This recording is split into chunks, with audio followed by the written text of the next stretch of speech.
老太婆，从今日起，这侯府再也没你的位置。赶紧滚吧！再赖着不走，本相就叫人把你扔去乱葬岗。你们两个狼心狗肺的东西！我堂堂承恩侯府老太君，我倾尽侯府助你登顶。如今你沈承宗高升一品宰相，就要把亲娘赶出家门吗？还有你苏佩兰，你这些年从我手里夺走侯府大权，掏空侯府库房，尽数补贴娘家，如今还要这么对我，你就不怕遭天谴吗？住口！若不是苏家在朝堂上下为我奔走，我何来今日？你就是个没用的累赘，我的一品诰命还得感谢你忙前忙后呢。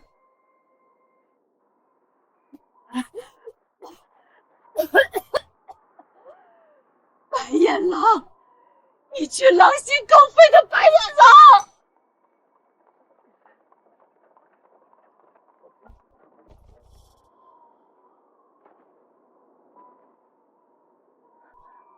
文宁，你终于来了，娘的好女儿！快救救娘！你大哥大嫂丧尽天良，要叫我活活冻死！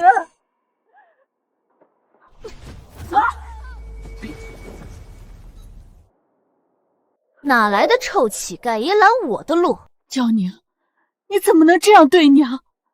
这些年你说你在夫家过得不好，娘私底下偷偷塞了你几万两银钱，那些都是你自愿给的，我可没逼你。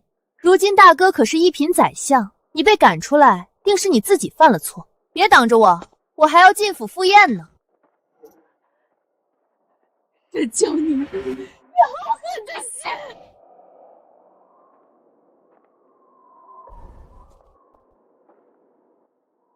承泽，承泽，你这是做什么？这差子还能换几两银子，够我去赌坊玩2把了。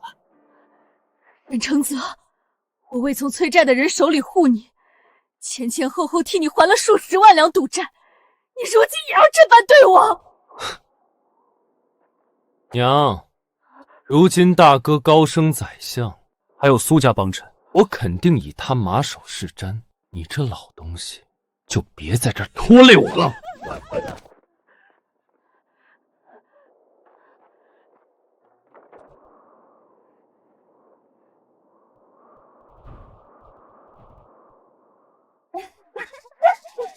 大哥、大嫂、二姐，小弟来迟了，我敬你们一杯，祝大哥步步高升。还是承泽懂事，快过来看看大哥大嫂给你准备的好东西。那老东西还藏了这么多宝贝，大哥大嫂，这些以后都是咱的。瞧你那点出息，往后我们跟着大哥大嫂，荣华享不尽。来喝酒。我疼了一辈子的儿女，就这般待我。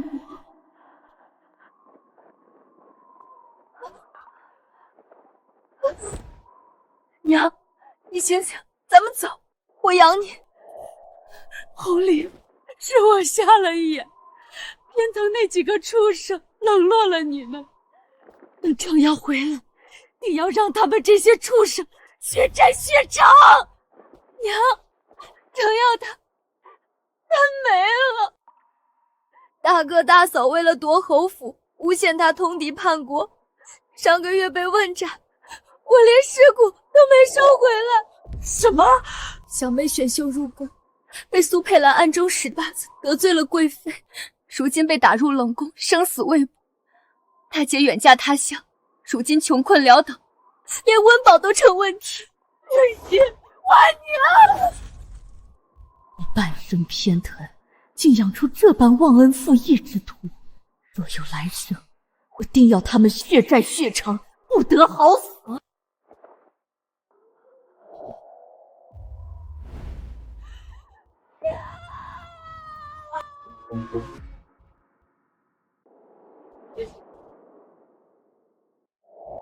白白眼狼，你这狼心狗肺的坏人！我的福安堂，我真的回来了，老夫人可算醒了，您免着了。自打老爷病倒后，您就没睡安稳过。如今老侯爷的头七刚过，您可得保重身子啊！老侯爷头七刚过，我回到了50岁，一切都还来得及。对了，老夫人，二奶奶天不亮就来请安，在门口等候半个多时辰了。红玲，上一世她日日规规矩矩请安，却被我忽视，受尽冷落。这一世我绝不能这么做了。快喊她进来。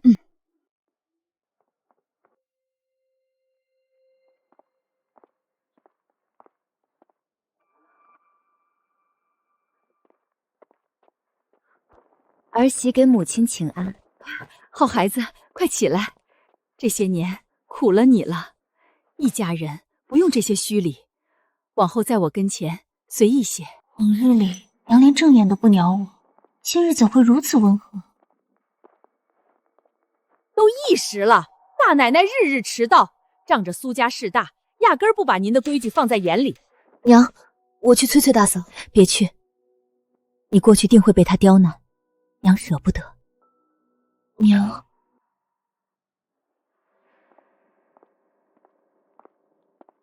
儿媳给母亲请安。母亲今日气色真好，儿媳本想让您多歇歇，谁知您竟早早起身了。那依你的意思，该如何？依儿媳之见，不如直接免了成婚定喜，儿媳午后过来一趟就好，也省得您劳心。就是这句话，上辈子我信了他的鬼话，一步步被架空，最后惨死雪地。这一世我绝不会再任人宰割。大奶奶，成婚定喜是为人儿媳的本分，更是祖宗规矩。日日请安，日日迟到，本就不合规矩。放肆！一个奴才也敢多嘴！母亲都没说话，轮得到你智慧？够了！母亲，家规明言，儿媳迟到不敬婆母，藐视家规。苏佩兰，跪下！您让我跪？往日您从不会因这点小事苛责我。往日我是瞎了眼，把你当孝顺儿媳，对你言听计从，最后被你掏空侯府，弃于雪地。这辈子我绝不会再做那任人宰割的蠢妇。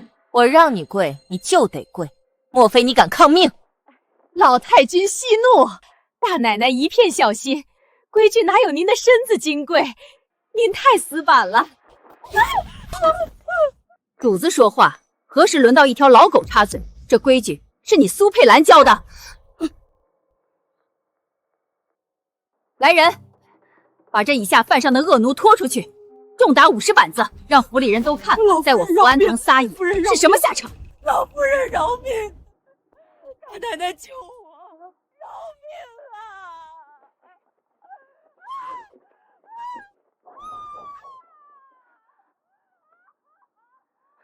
母亲，我是世子夫人，当众下跪，若传出去，岂不是丢侯府的脸？你违抗侯府家规，就给侯府长脸了？我跪还是不跪？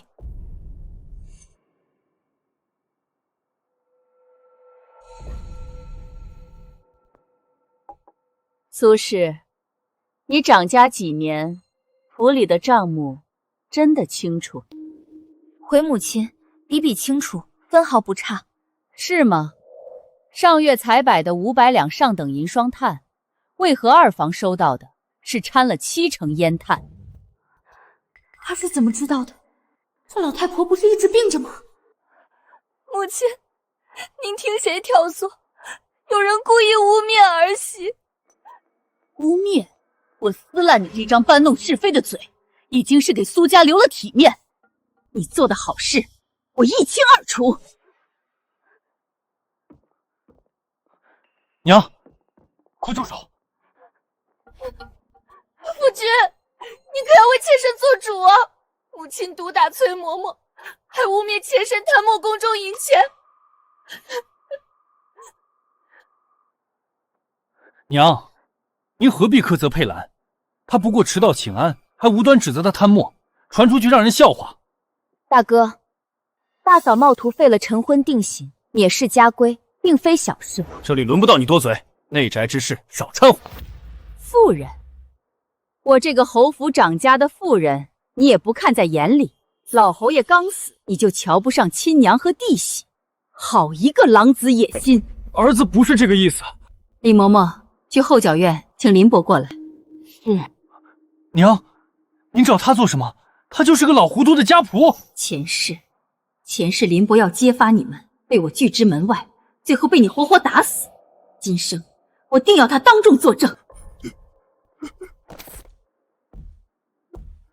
老太君，您终于明辨是非了。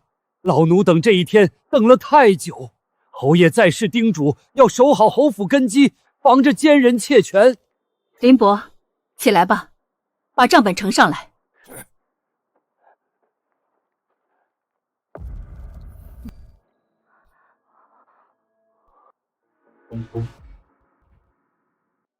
启禀老夫人，大奶奶掌家3年，府库亏空，赤金623两8钱，纹银8460两，另有东海明珠1盒，和田羊脂玉镯。住口！被人收买伪造账本，陷害我妻！闭嘴！我还没死，这府里轮到你发号施令。是诬陷，全是诬陷！我从未探谋分毫。是不是诬陷？搜搜你的私库便知。李嬷嬷，带人去大房搜。是，老夫人。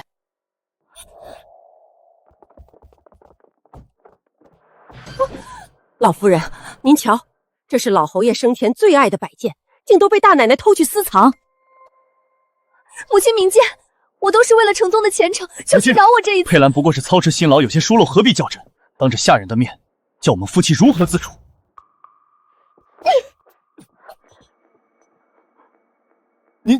您打我？打的就是你这个不孝的孽障！你爹尸骨未寒，你纵容媳妇挖空侯府，当我是泥捏纸糊的不成？跪下！我是3品大员，堂堂侯爷不能跪。圣旨未下，侯位不是非你不可。我大可请旨废了你的世子之位，让程耀回来承袭。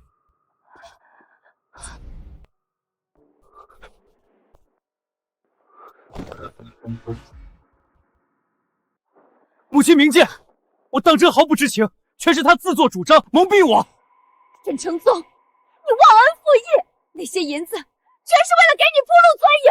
住口！你这个毒妇，全都是你自作主张，还不快向母亲请罪？请罪？王尚书送的寿礼是你催的，贵妃娘娘的血烟是你要的，你这疯妇，再敢胡言乱语试试！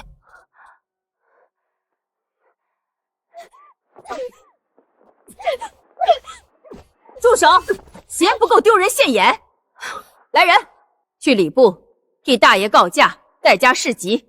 从今往后，你俩每日来我院中跪足2个时辰，少一刻都不行。苏氏私吞宫中财物，秽乱家风，收回掌家之权，私房充公，填补亏空。母亲，你不能！我是苏家嫡女，我爹可是当朝苏大学士。大学士又如何？天王老子也管不了侯府的家务事。走，去华阴堂。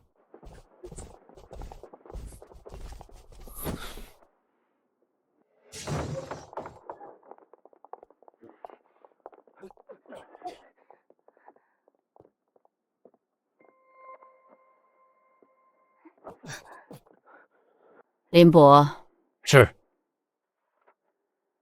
和田软玉1件，唐彩陶马1对，点翠黄金步摇1只。老夫人，这是先前给二爷备下救命的那只百年野山参吗？先前二爷在北境中箭，大奶奶说要给二爷的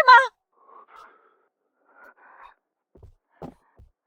大嫂，我夫君在边关流血，你却竟私扣他的救命药，你怎么这般冷血？苏佩兰，你这个毒妇！你贪污钱财也就罢了，没想到连我儿的救命药你也敢私吞，让他险些命丧黄泉。母亲，儿媳不知后果这么严重。不知，苏佩兰，就凭这一支人参，便是蓄意谋害朝廷主将，贻误军机。我扭送你去大理寺，绰绰有余。什么？母亲，儿媳一时鬼迷心窍，我知道错了。母亲，你快替我求求情啊！他谋害你二弟，你确定要替他说话？莫非你是从犯？滚开！我竟不知你蛇蝎心肠，母亲，儿子真不知情，全怪这毒妇。沈承宗，你说什么？够了！苏佩兰，你私藏人参一事，我必查到底。林伯，老夫人，大奶奶私库财物，除去嫁妆，折合白银共计68600两，不足以抵扣府里亏空。不够抵钩？那她的嫁妆呢？那是我的嫁妆，你们不能动。启禀老夫人，大奶奶嫁妆折合下来乃71800两，抵扣府里的亏空后，尚剩3200两。还有的剩，正好当赔偿承泽的救命钱，收入库房看管。母亲竟这般雷霆手段，连一只宠溺的大房都不留情。老二家的，你带着2个孩子总往军营跑，不是长久之计。明日搬回府里，替我协事中贵，家中大小事务先学着上手。母亲，儿媳性子粗疏，怕是担不起这重任。娘怎么会把这么重要的事交给我手？怕什么？你谨言慎行，持家有道。往日是我眼盲，忽略了你的才干，由我给你撑腰。待过几日，将此事通告侯府上下，看谁敢不听你指示。母亲，不可啊！中妃向来有长房长媳之长，怎能交由二房？闭嘴！再多说一个字，明日我就递牌子进宫，请旨让你二弟袭爵。你若不信，大可试试。你们该面壁的面壁，该跪罚的跪罚，下去吧。是，母亲。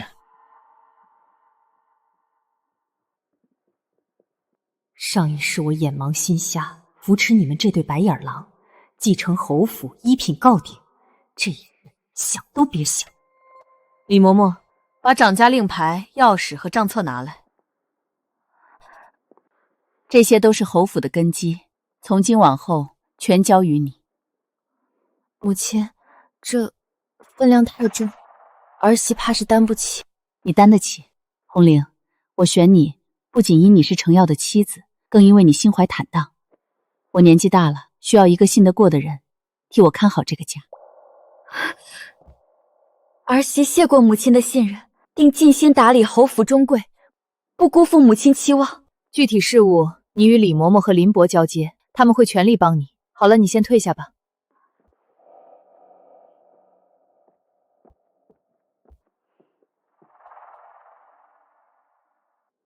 李嬷嬷、研墨，拿纸笔来。当年侯爷将婉宁下给他看好的举子，可成婚不到1年，侯爷病逝，女婿被外放到偏苦之地，婉宁此后生活过得何其凄苦。李嬷嬷，从我私库里拿1000两银票，派个稳妥的人加急送去潭州，务必亲手交到大小姐手上。老夫人，终于想起那个最温顺，也最被忽略的大小姐了。是，老夫人。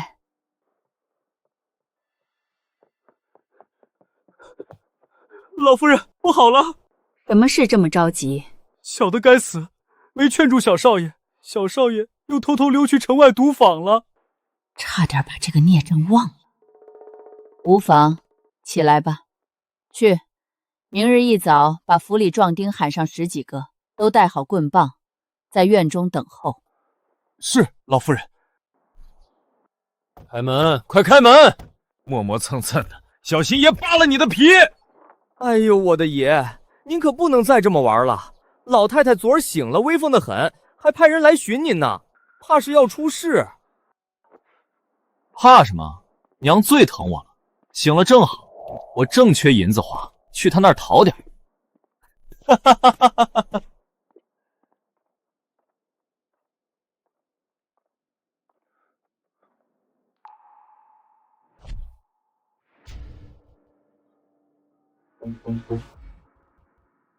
红玲，好好学着，以后这侯府管家还要靠你。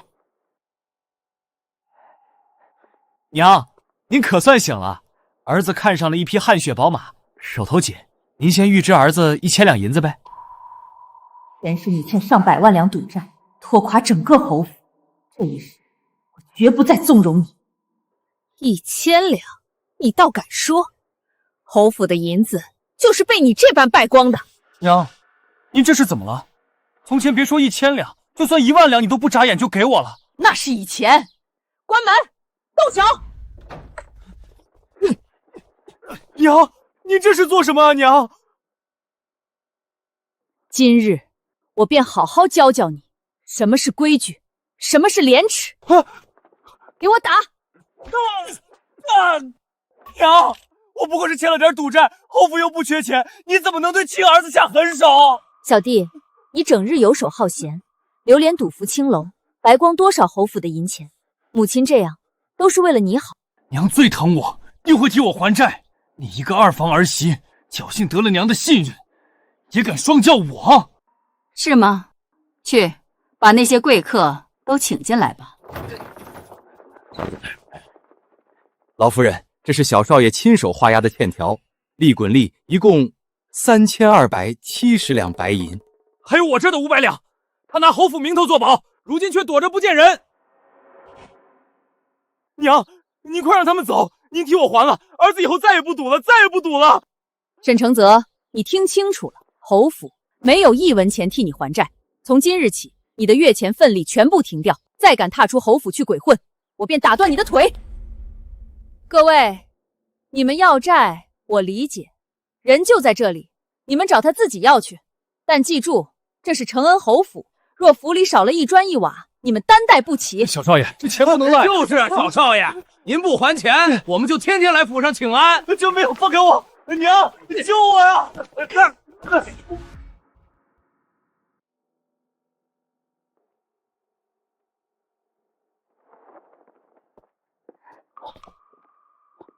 红玲，你怎么来了？可是府里出事了，天大的事儿！是不是苏佩兰又刁难你了？她好大的胆！你等着，我这就去向大帅告假，回府给你讨回公道。不是，你别着急。夫君，你瞧瞧，这是何物？这是侯府的掌家令牌，怎么会在你手里？是大嫂给你的？不对，这一定是他设下的圈套，想栽赃陷害你。红玲，听话，快把这东西还回去，这是烫手山芋，碰不得。你呀，脑子里一天到晚都是行军打仗，就不能往好处想想？这是娘亲手交给我的，实打实的信任。这几日府里发生了太多翻天覆地的事，没想到母亲竟变了这么多。从前母亲一向偏心大哥，对大嫂的所作所为睁一只眼闭一只眼，如今居然这般明辨是非，雷厉风行。从前是母亲心软，被蒙蔽了双眼，如今看清了人心，行事果决又有魄力，我打心底里钦佩她。今日母亲还狠狠教训了顽劣的小弟。小弟，他整日赌博玩乐，挥霍无度，母亲都从前纵着宠着。看来母亲是真的变了。这么多年，母亲终于肯正眼瞧我，真心接纳我这个儿媳，往后我必当尽心打理侯府，绝不辜负她的信任。夫君，我想把女儿送回侯府，交由母亲教导。军营条件艰苦又不安稳，跟着母亲，孩子能学得明事理辨是非，前程更好。娘如今心思清明，行事端正，把女儿交给她，我1万个放心。老夫人，老奴已经彻查清楚，这3年来，夫人借着掌家之便，偷偷把府里无数珍宝财物运去苏家，数目惊人，其中甚至还有太后赏赐给您的奇珍织锦。这苏家好大的胆子，太后御赐的东西，他们也敢私吞。只是老夫人，如今苏家在朝堂上根基深厚，势力不小。您已经罚了苏佩兰，如今再追究她贴补娘家的事儿，苏家肯定不会善罢甘休。若是他们登门闹事，咱们该如何应对？前世苏家就是仗着势大，纵容苏佩兰掏空侯府，侯府落难时还落井下石，赶尽杀绝。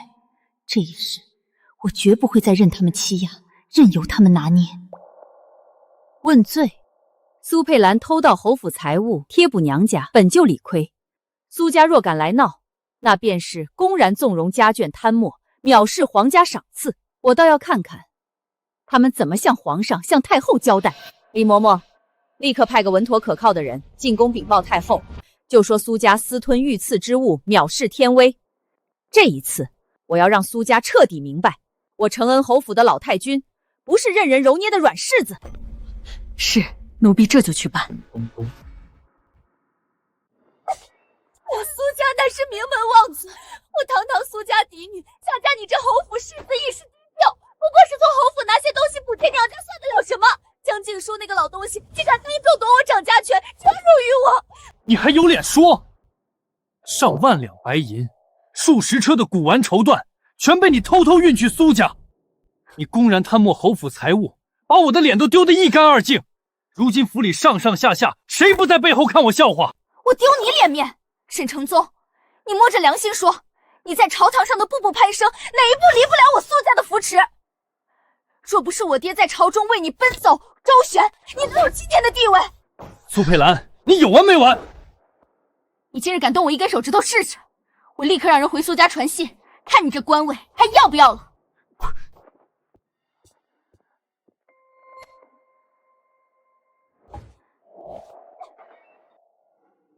杨静书，你个老不死的！这掌家权是我费尽心思才攥到手的，我绝对不会这么轻易还给你。这笔仇我记下了。你立刻回苏府，告诉我爹，江静书那个贱人无故夺了我的掌家权，还当众折辱我，让他赶紧带人过来，好好教训那个老贱人，让他知道和我苏家作对的下场。是，奴婢这就去。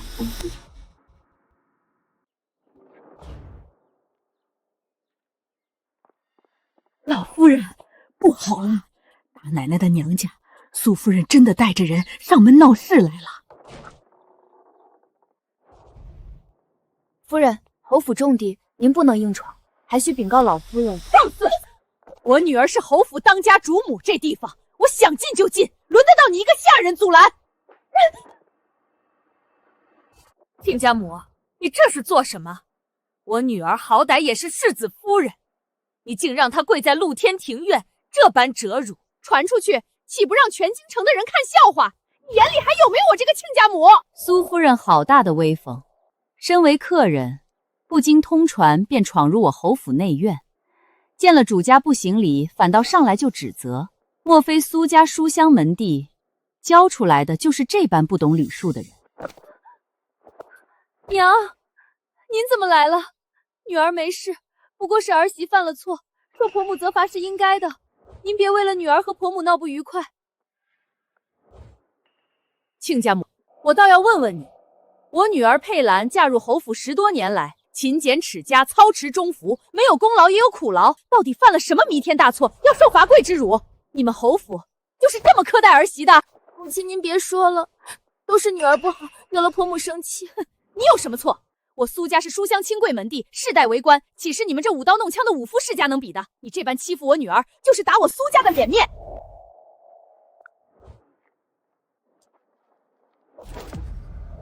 清贵门第，我看是叫你无方。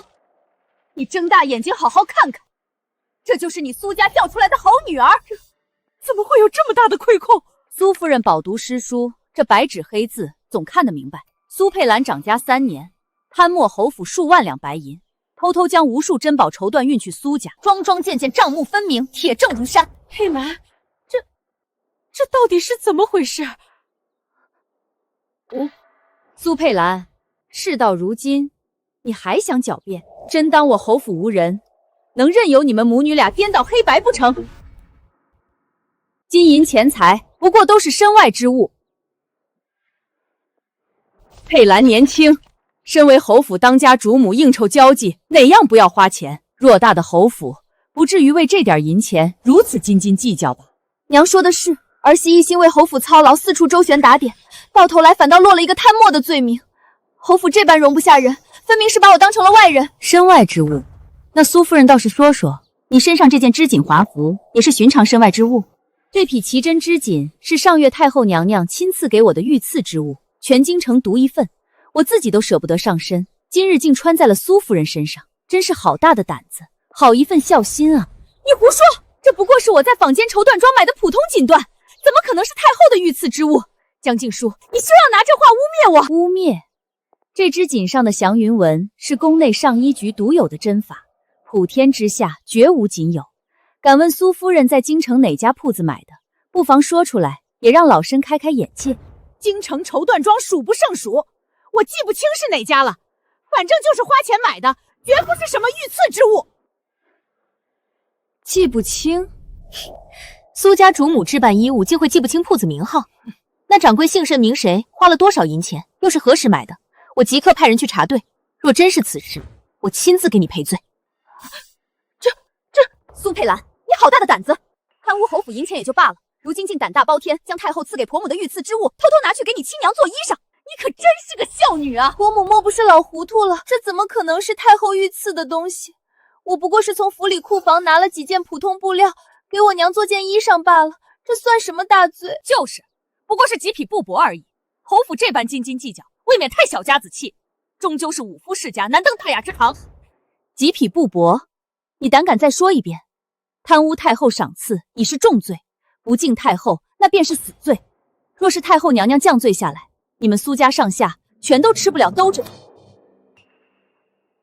千万别承认，一旦认下，咱们苏家就全完了。婆母不必虚张声势，我敢和你打赌，这锦缎若真是太后赏赐之物，我苏家任凭处置，绝无二话。哦，是吗？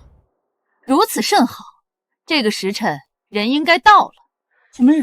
老夫人，不好了，宫里来人了，是太后娘娘身边的张姑姑，已经到垂花门了。什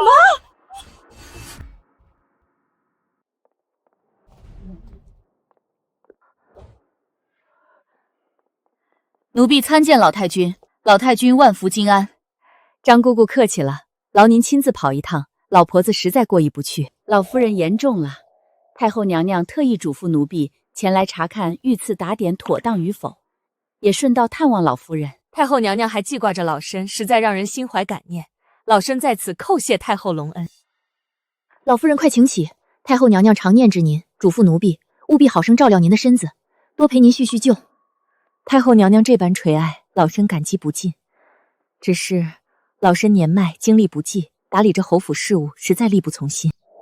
实在亏对太后娘娘的厚爱，这御赐之物纵然珍贵无比，可到了老身手里，竟是看管不住啊！老夫人这是何意？可是府中发生了什么事，惹老夫人烦心？此事若是回宫禀告太后，娘娘必定震怒，绝不会轻饶。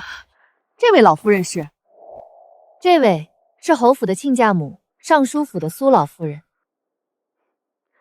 苏家，苏老夫人这身上的衣裳，好生眼熟。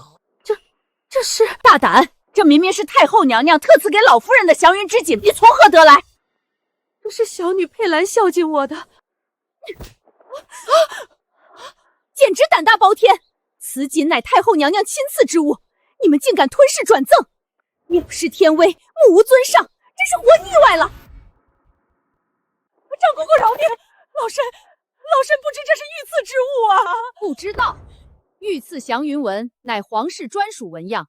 是苏大人没教过你们尊卑礼数，还是你们苏家本就目无皇权，连这点规矩都不懂？来人，把这件脏东西给我扒下来烧了，免得玷污圣物，辱了太后娘娘的名声。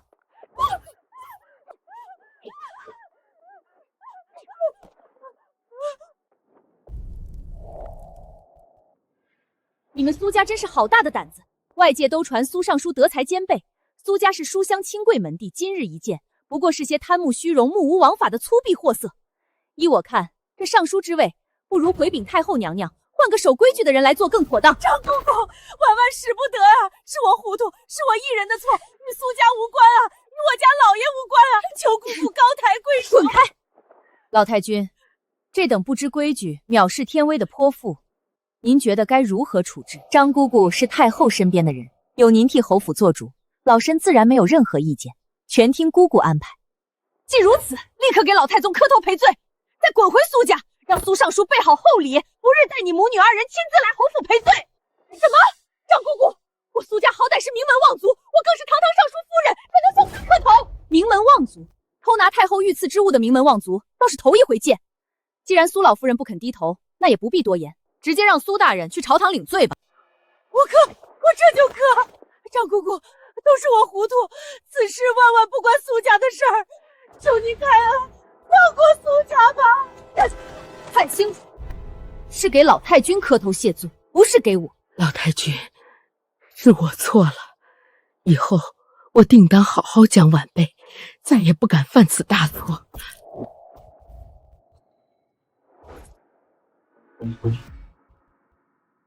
老太君可还消气？对这个处置满意吗？张姑姑秉公处置，哪有不满意的道理？滚回苏家去吧，别忘了叮嘱苏尚书尽早来请罪。怎么不跟你那好母亲一起回苏家？难不成还想留在侯府，继续搬空家底贴补娘家？母亲，是儿媳一时糊涂，受了娘家人的撺掇，才犯下这些错事，求婆主开恩。方才你母亲说是你擅自偷出织锦孝敬她，这会儿你又言是受娘家人撺动，你们母女俩还真是同心同德，谎话连篇啊！母亲，求您看在程宗和沈家名声的份上，饶了儿媳这一回吧，儿媳再也不敢了。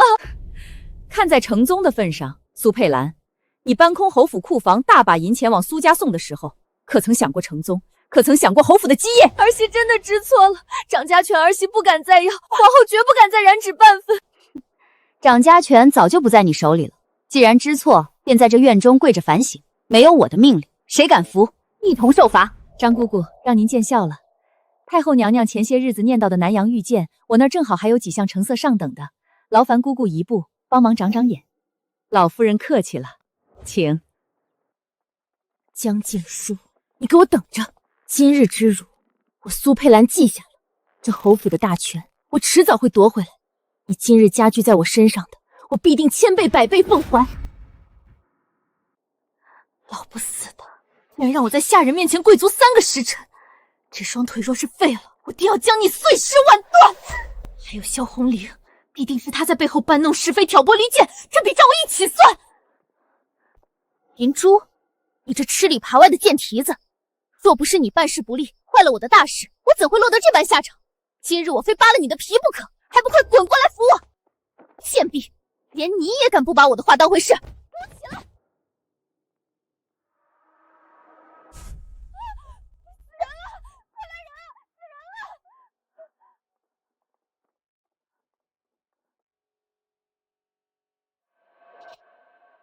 母亲，贱婢，他怎么会死在这里？老夫人，查实了，大奶奶身边的丫鬟银珠一直暗中给苏家传递消息，是藏在府里的眼线，这是她的口供，何时传信，传给何人，全都写得一清二楚，抵赖不掉。好一个家贼难防！我沈家待下人宽厚仁慈，他却偏要做苏家的走狗，吃里扒外，背叛主家。老太君，银珠现在压在外头，如何处置？侯府容不得这等胳膊肘往外拐的东西，按照家规从重处置。老奴明白，这就去办。一个小小的丫鬟，竟敢吃里扒外，泄露侯府家事。侯府的家规，判主者死，你可有异议？你怎么会知道？没有便好。你给我记住，往后若再敢动歪心思，耍阴狠手段，下一次躺在这里的可就不是你的丫鬟，而是你自己。大奶奶今日受了惊，心绪不宁，今晚就别出房门了，让她在佛前静心反省，驱除身上的晦气。江静书，毁我名声，夺我权力，折我尊严，害我至此，我苏佩兰发誓，绝不会放过你，更不会放过沈家。老夫人，咱们今日处置了银珠，又狠狠落了苏家的颜面，苏家恐怕不会善罢甘休。苏家家大业大，势力盘根错节，背后还有贵妃撑腰，确实是块难啃的硬骨头。但想要护住沈家安稳，光清除内奸远远不够，必须主动出击，斩断他们的魔爪，永绝后患。老夫人心中可有盘算？现在当务之急，一是帮程耀夺回世子之位，二是助红林站稳脚跟，彻底掌控侯府中辈，断了苏家从侯府吸血的门数。老夫人说的极是，这2件事是重中之重。除此之外，还有我那2个女儿婉宁和令仪也该动起来了。此前送去给婉宁的信中，谎称有要事相商，催她全家速速回京。眼下还需打通宫中的关系，借力不拒。去，将这封信送给大小姐。老奴明白。另外，给我准备一套入宫的行头。明日一早，我要入宫一趟，去见令仪。入宫？朝中势力盘根错节，苏家背靠贵妃，这步棋我非走不可。令仪身处深宫，我得给他提个醒，站稳脚跟，也为沈家谋一条安稳后路。老太君思虑周全，是奴婢愚钝，奴婢这就去准备，保证万无一失。沈承宗、沈娇宁、沈承泽，前世你们背叛沈家，害我那些忠孝的儿女凄惨度日，这一世你们的好日子到头了。至于我的忠孝儿女们，母亲定会护你们周全，给你们一个锦绣前程，一世安稳。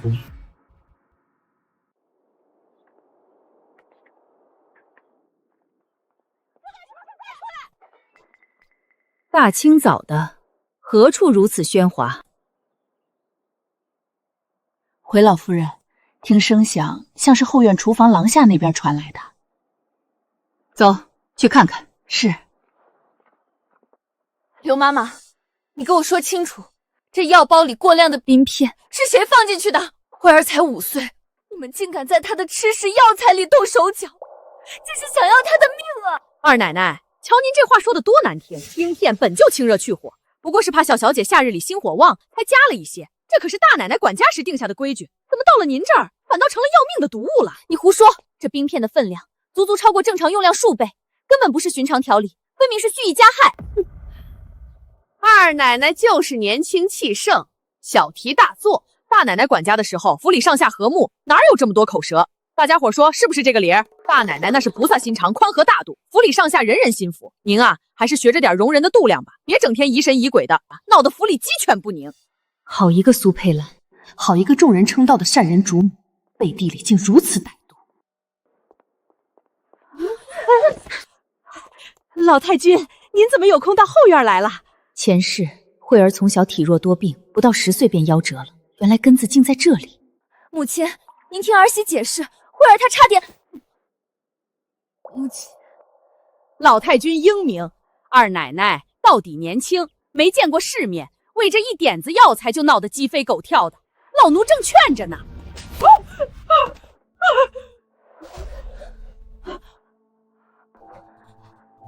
老太君，您这是为何？老奴到底做错了什么？我沈家的主子，轮不到你一个奴才来指点对错，更容不得你放肆欺辱。至于你口中的那位善人主母，她就是这般教你谋害侯府子嗣、残害幼主的吗？老太君，老奴就是信口胡诌，当不得真。老奴在这侯府兢兢业业伺候了半辈子，没有功劳也有苦劳，您怎么能为了这点药材的小事儿就动手打老奴？主子教训下人，还要跟你讲道理不成？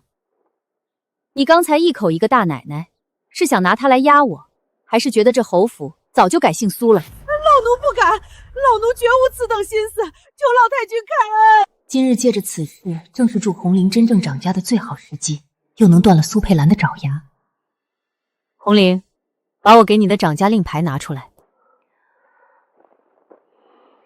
你且抬头看看，是不是老眼昏花，连侯府的掌家令牌都不认得了？这是侯府的掌家令牌，认得便好。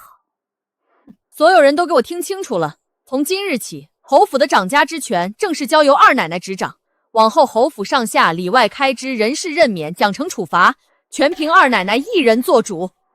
如有违抗命令、阳奉阴违、忤逆不敬者，一律加法伺候。红菱，记住，你是侯府名正言顺的二奶奶，如今更是侯府的当家主母，不必畏手畏脚，拿出你的魄力和手段来，守住侯府，保住儿女，别让旁人看扁了，更别被奸人得逞。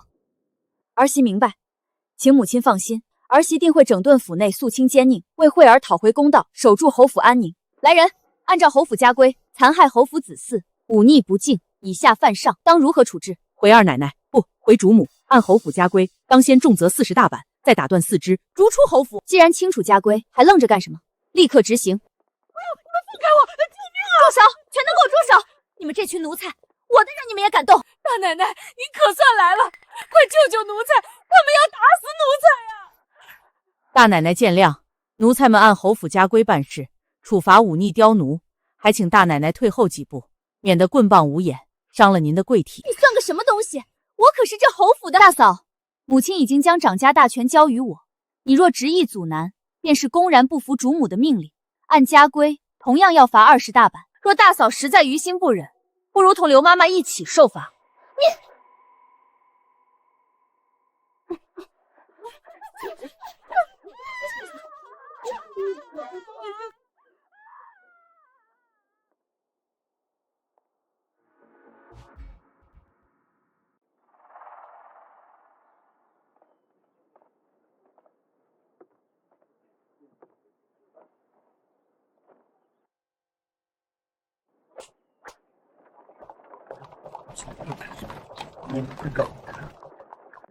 老太君，您走后，二奶奶便在那廊下当着全府下人的面，按家规赏了刘妈妈40大板。不仅如此，二奶奶还派人彻查了刘妈妈这些年的账目，把她私吞宫中财物、克扣下人月钱、勾结外党的暗杂事儿查得一清二楚，并且当众放话，往后再有敢偷懒耍滑、忤逆主子、背主求荣的，下场只会比刘妈妈更惨。杀鸡儆猴，以正家风。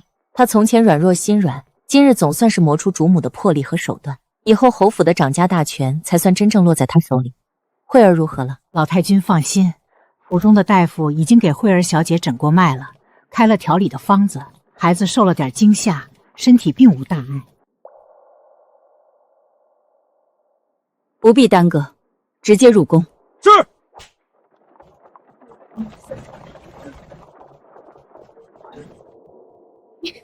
好一个江静书，好一个萧红林，三番两次骑在我头上作威作福。去，给宫里递个信，既然老太君要入宫，那就让我表姐好好招待她。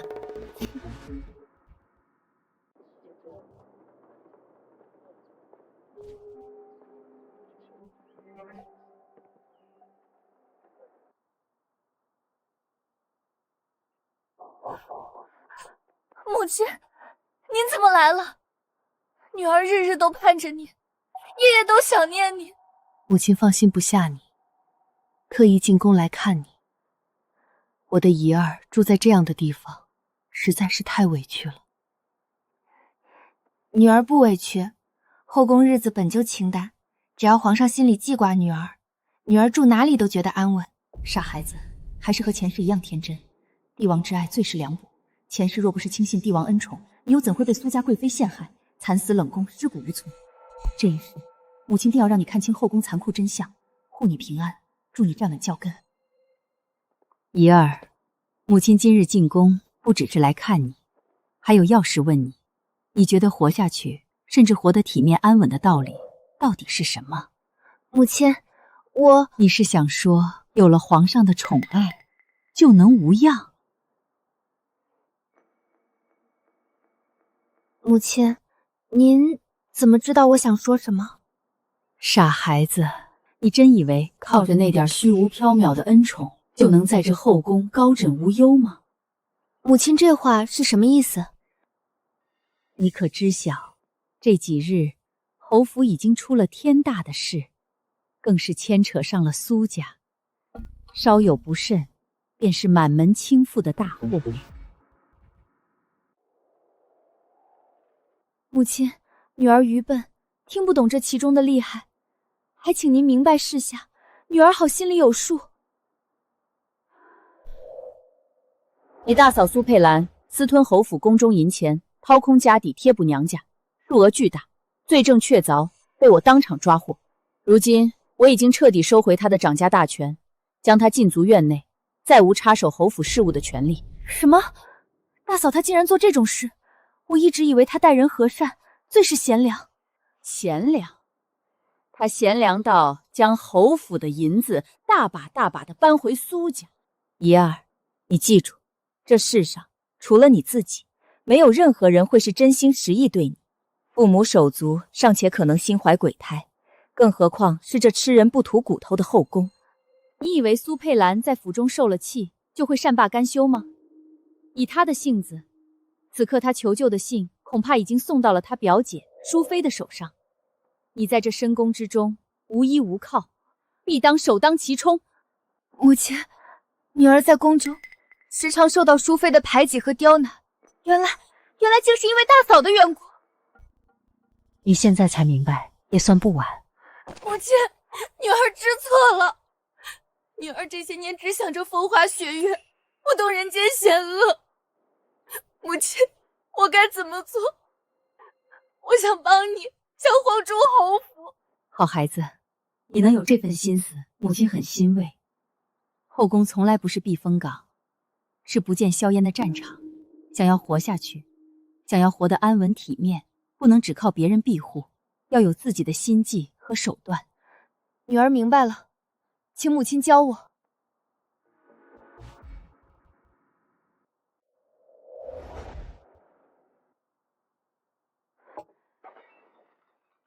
简直放肆！一群卑贱之辈，竟敢气到苏家头上来！娘娘息怒，小心动了胎气。息怒？本宫如何息怒？一个没落的承恩侯府，竟敢如此折辱本宫的表妹！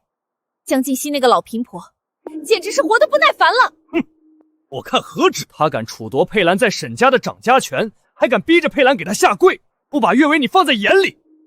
叔父放心，佩兰受的委屈，本宫会加倍讨回来。娘娘此言，可是已经想好计策？再过2日便是太后寿宴，届时我便当众宣布有孕的喜讯，皇上和太后定会龙心大喜。我命人在沈令仪献舞的舞台上动了手脚，待他从高台坠落，我便寻个由头说他惊扰圣驾，冲撞了本宫腹中的皇嗣。届时我定要让沈令仪死无葬身之地，把整个沈家都拖下水。娘娘这招实在是高啊！这下那沈家定然在劫难逃。区区落魄侯府也敢和本宫斗？既然那老太婆不会教女儿，那我就替她好好收拾沈令仪那个小贱人。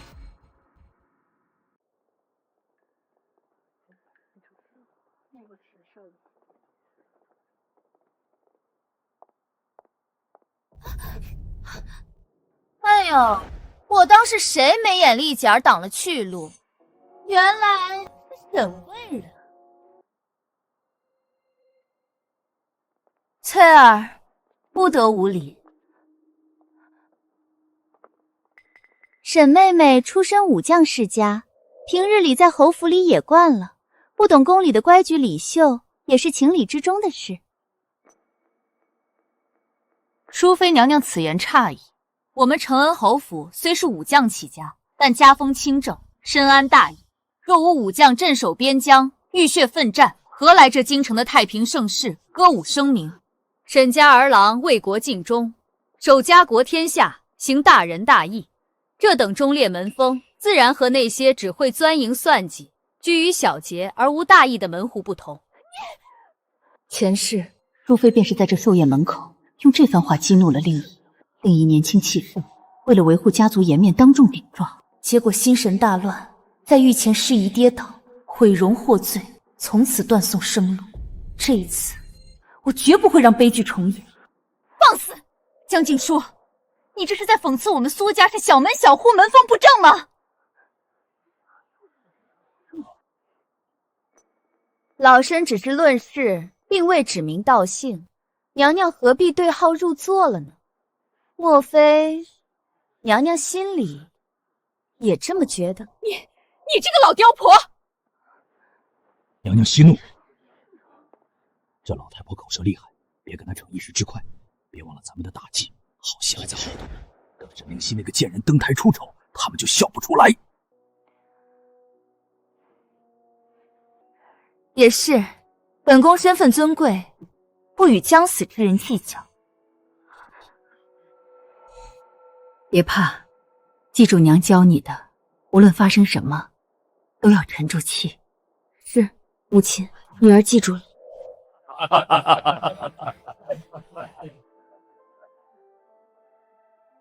太后娘娘，今日是您的寿辰，臣妾原本该敬您一杯酒，只是……这是什么？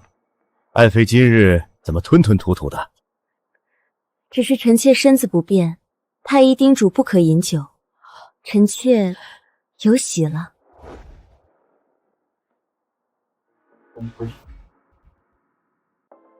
什么？爱妃有喜了？天大的喜事，真是双喜临门啊！臣妾以茶代酒，祝太后娘娘福寿安康。好，重重有赏，淑妃宫里的份例全按最高标准来。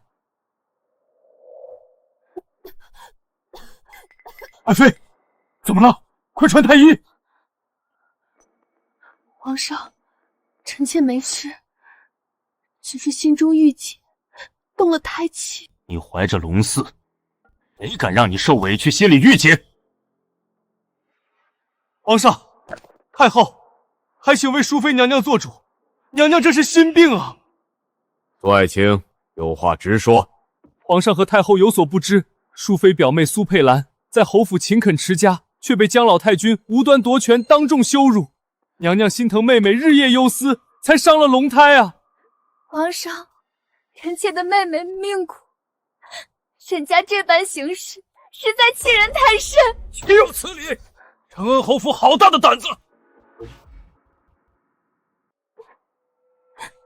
皇上，臣妾并非有意要怪罪侯府，只是一想到佩兰在府里受了那样的羞辱，臣妾这心里实在憋屈。皇上，沈家欺凌皇亲国戚，如今淑妃娘娘怀有龙裔，若因此郁结于心，沈家便是万死也难辞其咎。江静书，你治家不严，依照我大周律法，即刻辍夺你一品诰命夫人封号。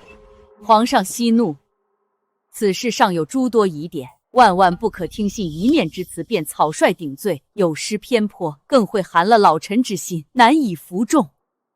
太后娘娘，此事早已传遍京城，恳请皇上为苏家做主，为淑妃娘娘做主。好一个承恩侯府！礼部尚书何在？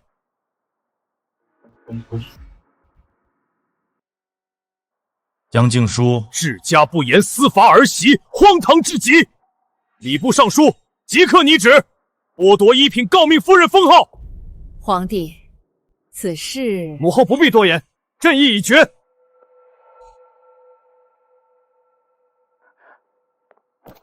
皇上，母亲素来贤德，掌管多年，从未有事搬戳，惩罚大嫂定是有隐情，求皇上明察。妹妹这话是何意？难道是本宫在污蔑侯府？佩兰受的委屈，难道都是她编造的？沈贵人，你母亲私德有亏，你若执迷不悟，助纣为虐，别怪朕不念及往日情分，连你一同处置。竟如此绝情，母亲说的对，什么青梅竹马，在她眼里，我与旁人毫无分别。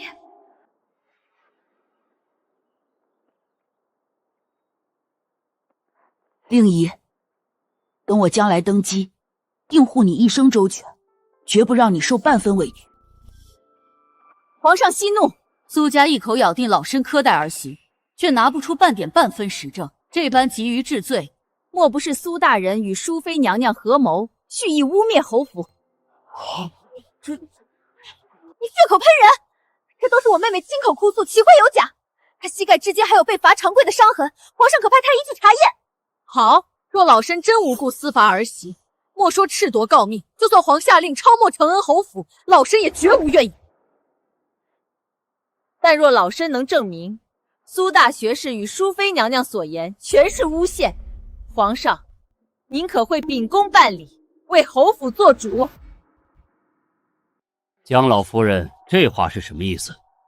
淑妃娘娘口中那个受尽委屈的苏佩兰，掌管侯府中弼3年，表面贤淑，背地里贪污侯府巨额银两，全数补贴给了苏家。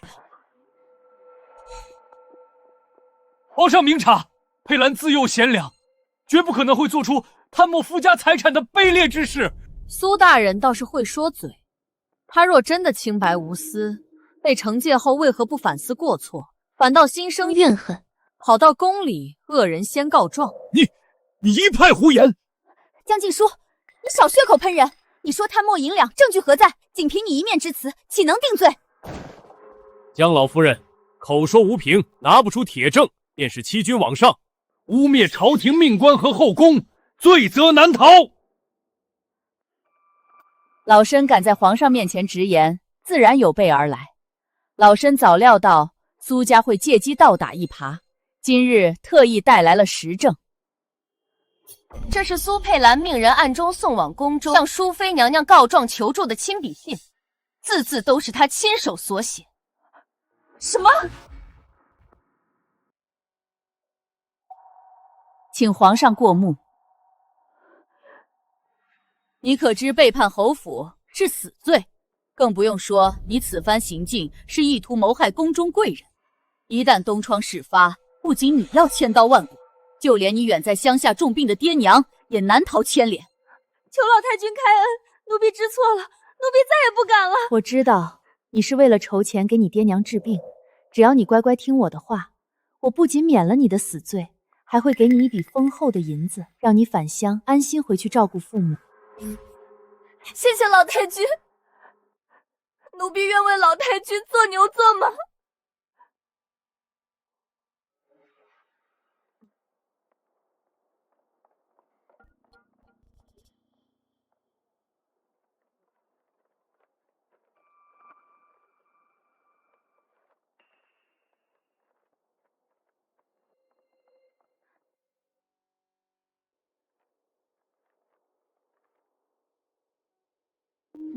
苏佩兰，你果然自寻死路。是。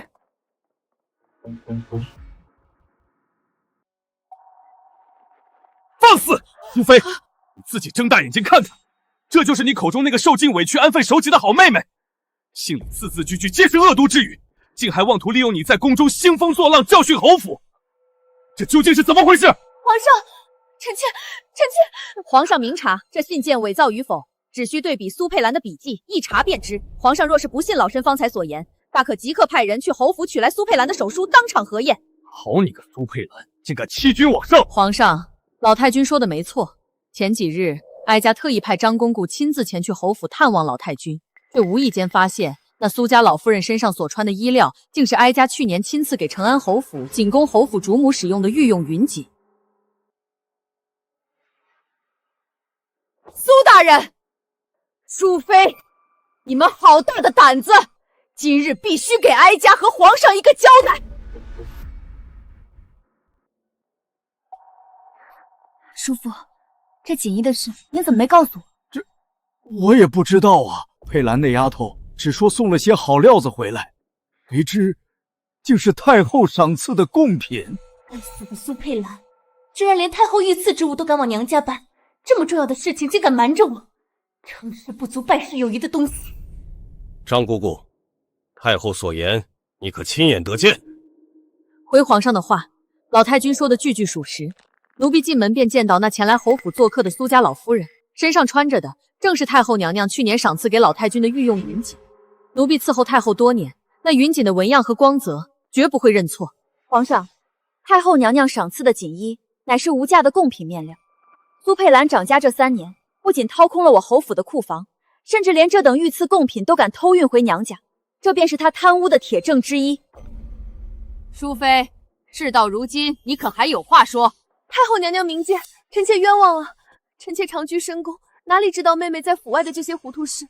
臣妾方才替她说话，也只是心疼自家表妹罢了，绝无包庇之意啊。皇上，太后娘娘息怒啊！淑妃娘娘现在怀有龙裔，本就情绪多变，心疼妹妹也是人之常情。皇上若是再严加责罚，老臣只怕会伤及龙胎呀。罢了，今日是哀家的生辰寿宴，大殿之上哭哭啼啼的，成何体统？不宜再起纷扰。闹剧就到此为止吧。今日是太后娘娘的生辰，别因为这些家长连短的琐事扰了太后娘娘的兴致。苏伯言、淑妃，都各回座位吧。皇上，可是苏家他们分明……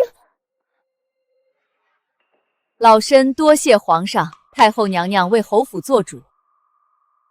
记住我教你的，凡事要稳。今日能撕开苏家的伪善面具，已是出战告捷，不可急于求成，免得逼急了他们反咬一口。母亲，女儿明白了。接下来由沈贵人为太后娘娘献舞贺寿。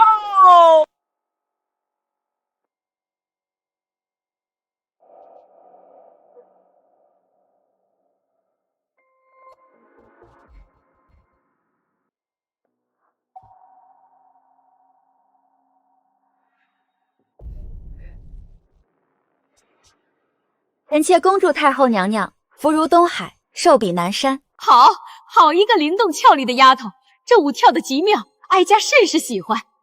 皇上，令仪这丫头乖巧懂事，今日又献了这么好的舞，让哀家心里痛快，你可得替哀家好好赏她。母后既然发话了，朕自然要重赏。传朕旨意，赏沈令仪黄金100两，东珠1多，玉如意1对。臣妾谢皇上隆恩，谢太后娘娘恩典。怎么回事？刚刚不是叫你派人去切断机关了吗？娘娘，老臣确实已经派人去了，这不应该呀。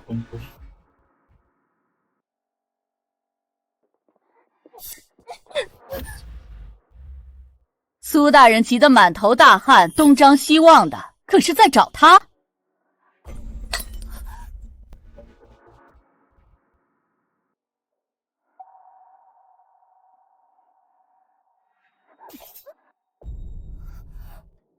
在太后娘娘的眼皮子底下也敢动手脚，真是胆大包天！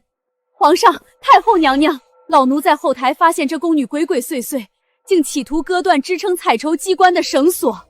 若非老奴及时阻拦，那沉重的机关砸下来，沈贵人怕是要命丧当场啊！母亲，女儿好害怕，没想到竟有人想在太后寿宴上害我。令仪别怕，有母亲在，有皇上和太后在，定会为你做主。放肆！简直是胆大包天！是谁这么大的胆子，敢在太后的寿宴上谋害贵人？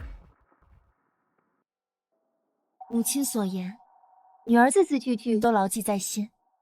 既然淑妃看咱们承恩侯府不对付，那太后寿宴上，女儿献舞风头正盛，她怕是会趁机发难。为了保险起见，母亲，咱们还是派人去后台盯紧些机关为好。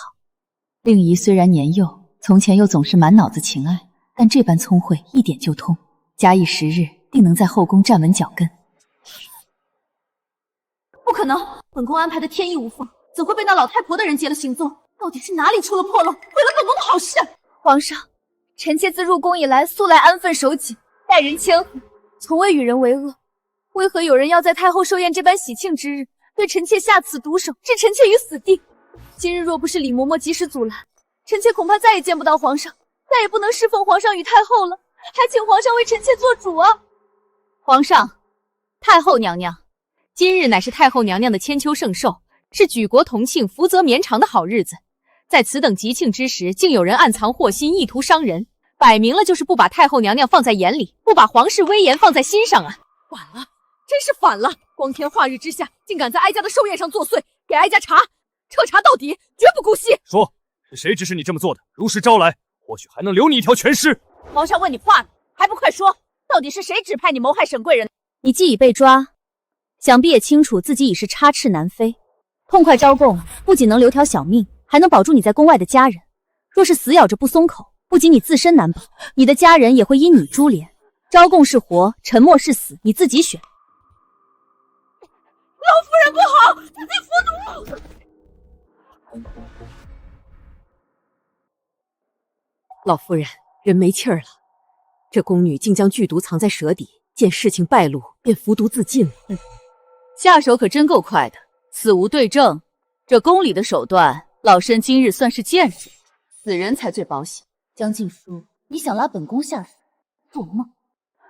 皇上，老奴认得这宫女，她是淑妃娘娘长乐宫里负责洒扫的。若非有人指使，一个小小宫女怎敢在太后寿宴上谋害贵人？依老奴看，淑妃娘娘嫌疑最大。皇上，臣妾冤枉！臣妾如今怀着龙意，一心只为皇上祈福，怎会做出这等残忍之事？定是有人想陷害臣妾，想让臣妾一尸两命啊！皇上，今晚是哀家的寿宴，哀家的寿宴上闹出人命，甚至有人想当众行刺贵人，若不严肃处理，是想让天下人笑话皇室无能吗？母后息怒，给朕彻查到底！查，封锁长乐宫，所有接触过此宫女的人全部收押审问。皇上，淑妃管教不严，虽有孕在身，但死罪可免，活罪难逃。即日起扣服俸禄3月，禁足长乐宫思过。在事情调查清楚前，不得踏出宫门半步。臣妾领旨谢恩。江静书，你这个老贱人，本宫绝不会放过你。还有那个沈令义，你们都给本宫等着！太后娘娘，您怎么了？无碍，哀家只是觉得胸口有些发闷。血！皇上，太后娘娘吐血了！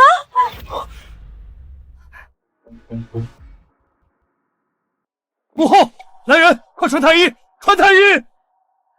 皇上不必惊慌，哀家这是旧疾复发，老毛病了，不打紧的。太后娘娘，您这1个月以来已经咳血3、4次了，再这样拖下去，太后娘娘的凤体怎么受得住啊？旧疾复发，前世太后突然暴毙，对外还称的也是旧疾复发。可后来太医院在处理太后遗体时，分明查出了红花、百合香等相克的物质，这是有人在暗中给太后下毒。皇上、太后娘娘，老身幼时曾随家父研习药理，略懂几分养生调息之道。太后凤体归少，老身斗胆请命，愿为太后娘娘切脉调息一二。过来吧，老身遵旨。这是红花，这香味是百合香、佛手柑，果然如此。皇上，太后娘娘根本不是旧疾复发，而是中了奇毒。什么？老太君，此话怎讲？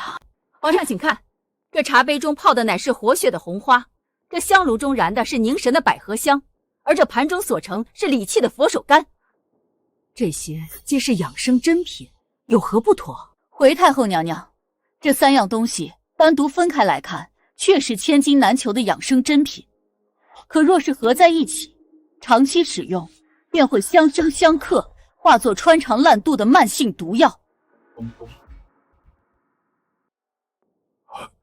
什么毒药？竟有人敢在太后宫中下毒！荒唐，简直是无法无天！朕的眼皮子底下竟有人胆敢谋害太后！皇上，这红花、百合香还有这佛手柑，若老都没记错，这些可都是上个月淑妃娘娘派人送来的，说是给太后娘娘调理身子，尽一片孝心。皇上，臣妾冤枉啊！臣妾真的不知道这些东西合在一起会有这种毒性，臣妾只是一心想让太后娘娘身体康健啊。姐姐，当年你刚入宫受宠，靠的不就是熟读医药典籍，能为皇上调香安神吗？怎么如今贵为贵妃，反而连这些基本的相生相克都不清楚了？淑妃，朕看在你有孕在身的份上，今日已经对你百般迁就，想不到你居然怀着如此狼子野心，胆敢独谋太后！皇上饶命！臣妾虽懂些调香，却真不知这几样东西搭配能要人命。是送药的人说这几样搭配能安神养身，臣妾才敢献给太后的。是自己选，你这将军权为了陷害臣妾。他一个侯府深宅里的老妇人，哪里精通什么药理？这分明是他从哪寻来的歪门邪道，故意设局，想置臣妾于死地。淑妃娘娘，你说是老身设局陷害？皇上，既然淑妃娘娘觉得老身不懂药理，那老身便当场演示，这红花、佛手柑与百合香合在一起，究竟会产生何种夺命之毒？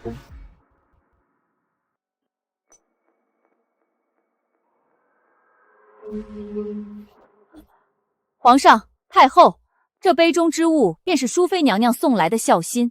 皇上若是不信，大可召太医进殿一验便知。这不可能！宣太医，朕倒要看看这太医院里还有多少朕不知道的猫腻。启禀皇上、太后，这几位便是负责往太后宫中送药的太医。说，这红花与佛手膏的药系冲撞，你们身为太医，当真不知，还是有人指使你们合谋弑君？不说，好，来人，将这几人通通拖出去，满门抄斩！皇上饶命，是淑妃娘娘。3个月前，淑妃娘娘派心腹找到臣等，强令臣等将这批药送往慈明宫。娘娘还威胁臣等，若敢透露半句药性冲突，便要让臣等的家人死无葬身之地呀！你胡说！你这贱奴竟敢诬陷本宫！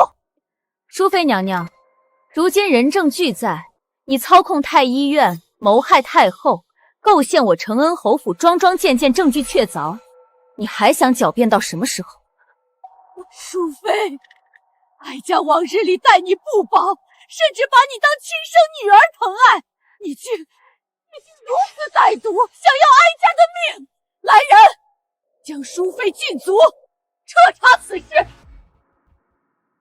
淑妃，你当真以为哀家瞎了聋了，不知道你私底下在后宫干的那些龌龊事儿？哀家往日里看在皇上的份上，对你睁一只眼闭一只眼，只盼你安分守己。可你这毒妇胆大包天，居然算计到了哀家的头上！太后娘娘，求你饶了皇上息怒，此事定有蹊跷。除非娘娘如今肚子里还怀着龙胎呀，若是此刻重罚定罪，怕娘娘手痛心下，龙胎恐难保全。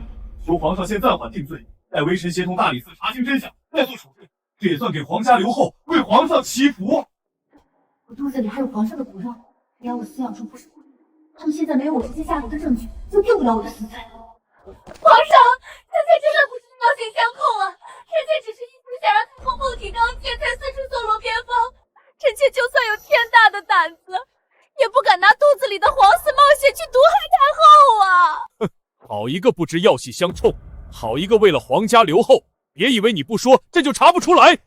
朕今日不会立刻办了你和苏家，但等真相彻底明朗的那一天，你还有你们苏家的下场，你们自己心里清楚。皇上，传朕旨意，即日起废除淑妃妃位，立刻打入冷宫。没有朕的旨意，任何人不得探视。真相什么时候查出来，你什么时候再从冷宫里出去。皇上，不要啊！皇上，臣妾肚子里还有您的亲骨肉啊！皇上，尚书苏伯言，教女无方，即日起罢免尚书一职，苏家降爵一等。往后朝堂位次、家人所有礼遇，统统削减一半。微臣领旨谢恩。你给朕听好了，如若日后查出太后中毒一事确是你们苏家在背后主使，朕定要将你苏家抄九族。来人，把这毒妇给朕拖下去。微臣告退。江静书，你这个老贱妇，今日你折我苏家根基，此仇不共戴天，我苏家绝对不会放过你。今日若不是老太君慧眼如炬，暗中筹谋，哀家这把老骨头恐怕真的要死在那蛇蝎妇人手下了。太后吉人自有天相，老身不过是略尽绵薄之力，这都是老民分内之事。老太君放心，苏家虽已受惩罚，但哀家定会让人彻查苏家，绝不会让他们报复你与侯府，更不会让他们再伤令轩分毫。此前是朕听信谗言，错怪了侯府。今日之事，老太君力挽狂澜，护驾有功，理应受重赏。老身谢皇上恩典，谢太后恩典。令仪，好孩子，你过来。皇上，你看，今日哀家寿宴，沈贵人为了讨哀家欢心，可是尽心尽力。承恩侯府家风凉凉，教出的女儿更是聪慧体贴，识大体，明大义。哀家瞧着，后宫之中正是需要这样的人才。母后说的极是，沈贵人温婉淑德，侍奉母后有功。传朕旨意，即日起晋封沈贵人为妃，赐居锦华宫。另当承恩侯府黄金千两，锦缎白匹。叩谢皇上隆恩，叩谢太后娘娘千岁千岁千千岁。令仪，今日殿上这一出大戏，母亲是特意让你看的。母亲告诉你，在这吃人的后宫里，若是心存侥幸与退让，便只有死路一条。你既然进来了，要争，就一定要争赢。女儿明白了。今日你升了妃位，风头正盛，但也成了别人的眼中钉。苏家元气大伤，但还未死绝。他们一旦缓过气来，第一个要撕碎的就是你和我。母亲放心，女儿以前糊涂，总以为与人为善便能保全自身，险些酿成大错。从今往后，女儿定会步步营谋，绝不心慈手软。女儿会保护好自己，更会在后宫站稳脚跟，为侯府争得最大的利益，绝不辜负母亲的筹谋。好，这才是我的好女儿。其实，母亲这次进宫，除了保你，还有另外一件事要做。母亲还有何打算？我打算罢黜你大哥沈承宗的世子之位，将这世子之位传给你二哥沈承耀。罢黜大哥，罢黜大哥，母亲，这可是动摇侯府根基的大事，甚至可能要惊动皇上大人。令仪聪明，罢黜世子需要礼部走章程，我需要你在宫里配合我，探探前朝的口风。母亲放心，我和礼部尚书家的千金交好，我寻个机会他走动走动，定能帮母亲在礼部尚书那里说上几句话，促成此事。好，好，我的令仪终于长大了，懂得审时度势了。这名册是我托太后身边的张姑姑提前抄录的，马上就要选秀了。这上面圈出的几个人，要么家世显赫，要么心思深沉，皆是日后能左右后宫格局的人。母亲用心良苦，令一定不负所托。我会提前拉拢他们，在这后宫里彻底站稳脚跟。万事小心，时辰不早了，我也该回府了。母亲留步。母亲，今日之事，女儿心中尚有一丝不安。我的位分说到底也是太后娘娘给的。太后娘娘忌惮皇上多食，如今为了提拔我，借机让苏家淑妃下马，此行怕是在逼我站队。您觉得女儿该站在哪边？这帝王家的斗争最是波诡云贵，不是咱们能轻易把握的。母亲费尽心思，只希望你能在这吃人的深宫里安安稳稳的活下去，不愿你深陷泥潭。母亲，您辛辛苦苦养育了我们多年，为了侯府操碎了心。如今令姨已经长大，也想为您尽一份力，成为侯府的倚仗。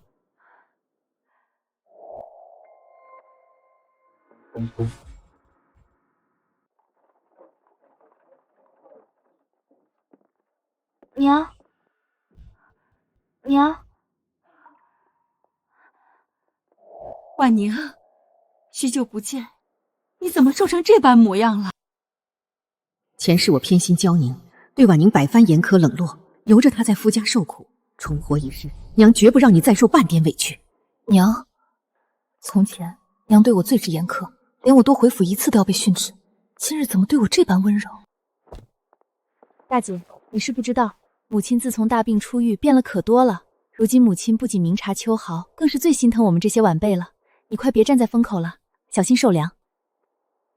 小婿周文清给岳母请安。周文清德才兼备，是个清流之才。前世老侯爷过世后，他没了靠山，被苏佩兰和沈承忠暗中使绊子贬去外乡，下场凄惨。这一世，我定要好好扶持婉宁一家。文清啊，一路舟车劳顿，辛苦你了。岳母言重了，陪婉宁回门是小婿应尽之责。好孩子，过去是娘眼拙，疏忽了你们。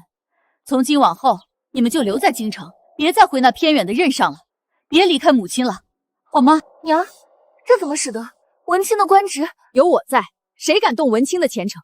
文清的才干我看在眼里，留在京城，我承恩侯府自会听力为他铺路。我要让全京城的人都知道，我江静书的大女婿绝非池中之物。小婿，谢过岳母栽培之恩。娘，这些都是您亲自下厨做的，这怎么使得您身子才好些？有什么使不得的？娘想通了，以前是娘糊涂，冷落了你，如今娘只想好好补偿你们，做几道你们爱吃的菜算什么？娘，您怎么变化如此之大？女儿都快不敢认您了。大姐，你是有所不知，母亲大病一场后，就像是换了个人似的，不仅把这侯府的掌家权交给了我，前几日啊，连她平日里最疼爱的小弟都狠狠惩罚了一通呢。什么？承泽被罚了？这可不是吗？如今的母亲心明眼亮，行事果断，简直就像是重生了一般，再没人能蒙骗得了她。快别说那些了，来，婉宁、红林，都尝尝这馄饨，刚出锅的，趁热吃。娘，您还记得小时候我不懂事，犯了错被父亲责罚，饿着肚子关在柴房里，您就会偷偷做了一碗馄饨端来喂我。我已经好多年没有吃过娘做的馄饨了。好孩子，是娘不好，以后你想吃，娘天天给你做。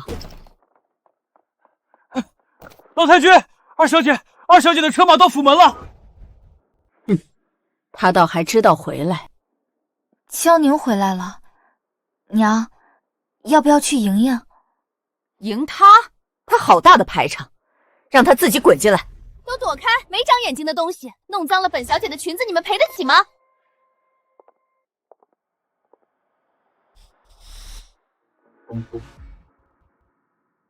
二妹回来了，这一路舟车劳顿。娇宁，快过来坐下歇歇。女儿在国公府的日子简直没法过了，你可要为女儿做主啊！娘，你是不知道，我在婆家备受欺负，婆母处处瞧不起我，变着法儿的给我立规矩啊！女儿的心都要碎了呀！上辈子就是听信了你这些鬼话，一次又一次掏空侯府的库藏给你拿钱贴补，可换来的却是你的厌弃。这辈子，你别想从我这里再拿走1分钱。那又怎么了？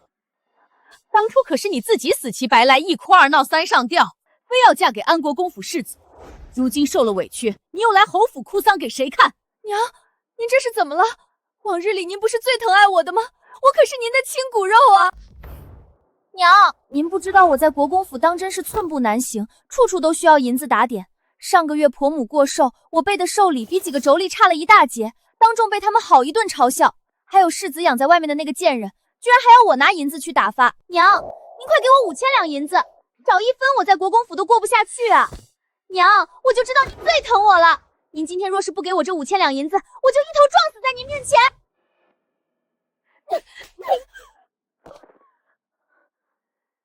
你这副撒泼打滚、索要无度的样子，真是丢尽了我们成安侯府的脸。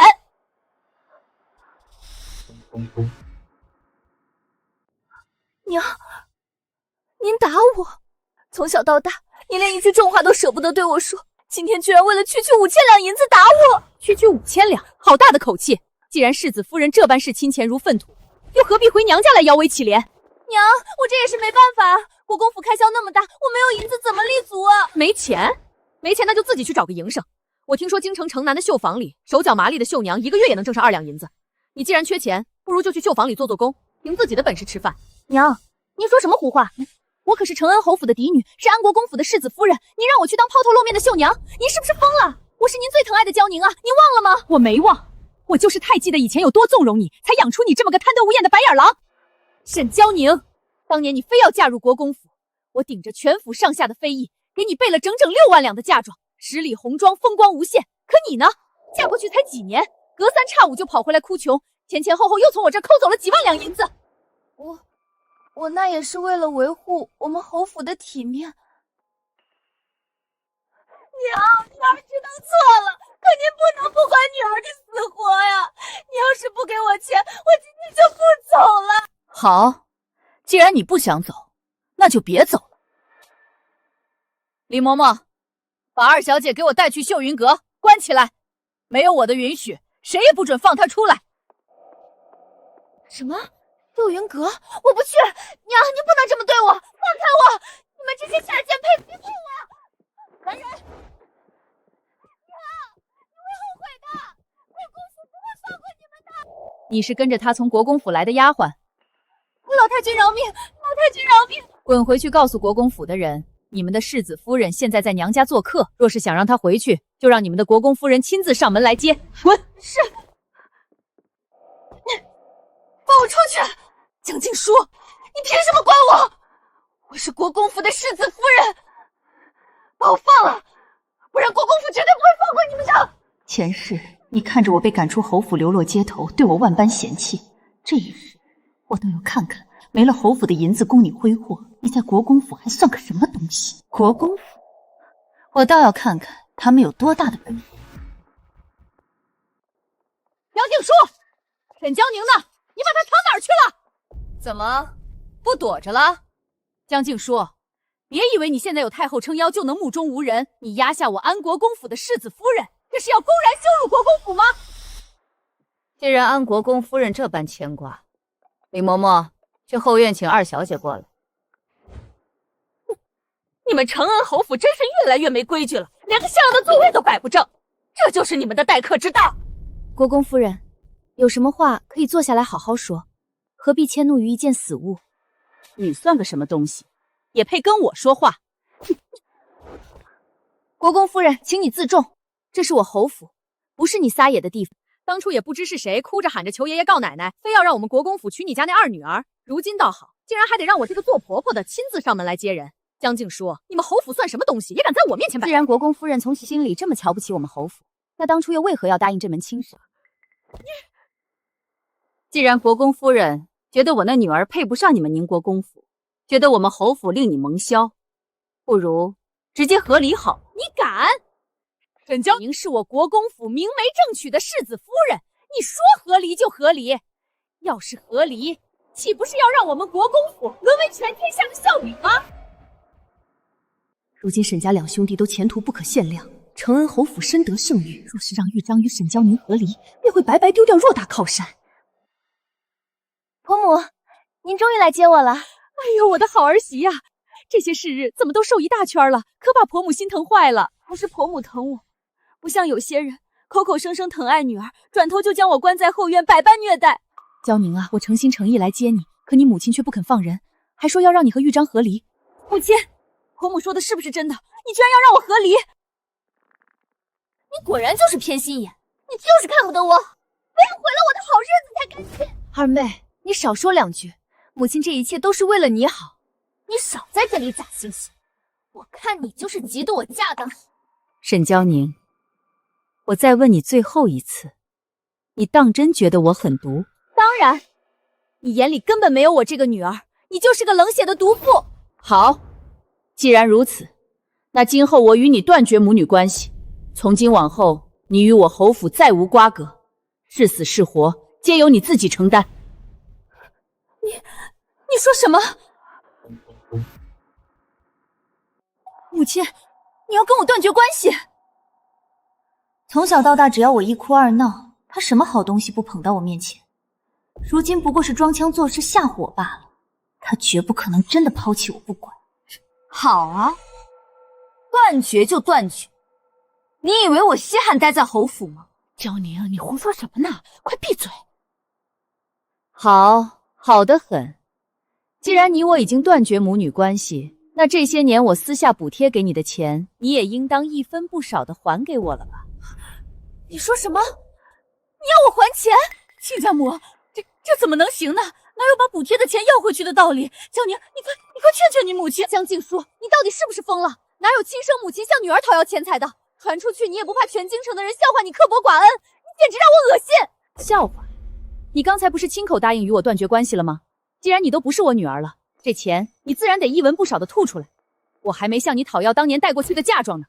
李嬷嬷，拿笔墨来，今日就当着大家的面把这笔账算个清清楚楚。是。使不得啊，老太君！这钱你们今日要是不给，那我只好告召全京城，甚至让皇上也听听。你们国公府上是如何不知廉耻，不停向媳妇娘家所有钱财度日的？你敢？我是你亲生女儿啊！从你说出我是冷血毒妇的那一刻起，你就只是个欠债不还的无赖。红绫，算账。是，少一个铜板，明日就拿欠条去顺天府击鼓鸣冤。去，回府账房支取银票，快去！江静书，我还给你！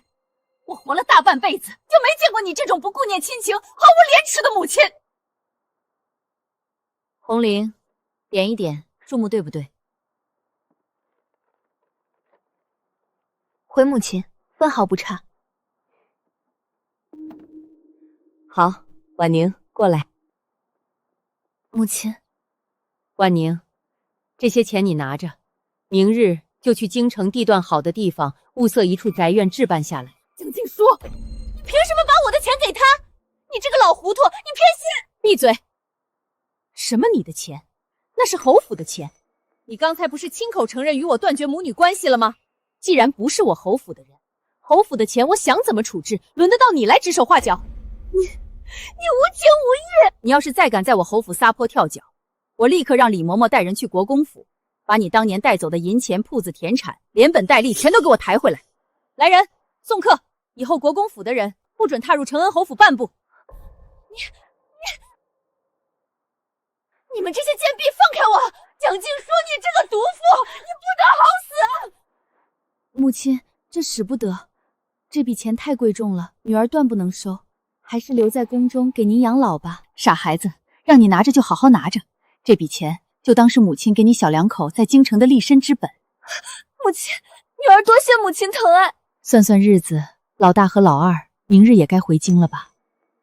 母亲，您之前送来的信里一直叮嘱的要紧事，到底是什么呀？明日你们便知道。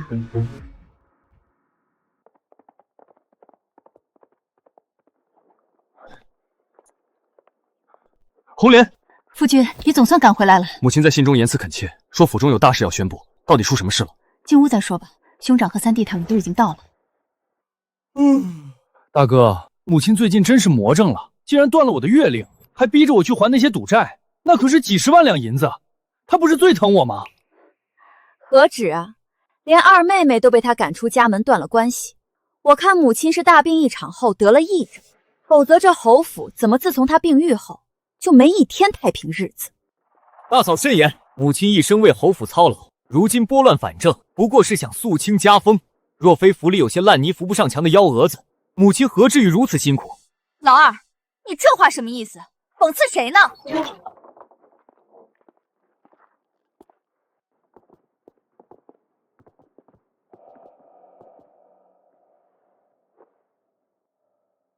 母亲，听闻您昨日当众与二妹断绝了关系，还赶走了国公府的人，她可是您的亲骨肉，您怎能如此绝情？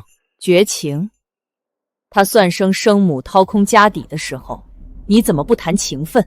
可您是长辈，凡事总要给儿女留一线。住口！只要我还没死，这侯府就轮不到你们来教我做事。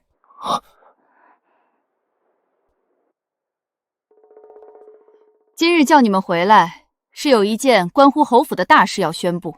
从今日起，我将上表圣上，罢黜沈承宗世子之位，改由程耀继承。母亲，你没糊涂吧？往日你最看到大哥，怎会换世子？江静书，你凭什么擅自改世子位？那是成婚的。大嫂，怎敢如此对长辈说话？母亲乃侯府主母，自有决断。萧红玲，你丈夫要当世子，自然帮他说话。沈承亮凭什么配？都给我住口！母亲，儿子的世子之位是父亲在世时亲口定下的，难不成母亲今日要当众违背父亲的遗愿，陷父亲于不义吗？父亲遗愿？李嬷嬷，取老侯爷临终真迹来。睁大眼看看，老侯爷写的是“立子以贤，有德者居之”，何曾有你名字？立子以贤，有德者居之。大哥，上面真没你名字？不可能，父亲最看重我，怎会留此一命？你所作所为配得上贤德二字，立你才是违背父愿。好，既然母亲执意拿着遗嘱说事，立贤德之人可以，但儿子也绝不服二弟来当这世子。圣旨到！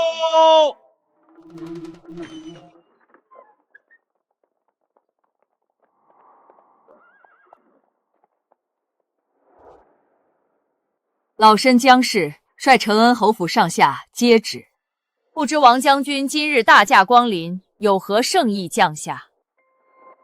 奉天承运皇帝诏曰：今边疆蛮奴猖獗，屡犯我朝边境生灵涂炭，承恩侯府世代忠良，勇武传家，命侯府即刻派帅出征，平定蛮夷，扬我国威。钦此。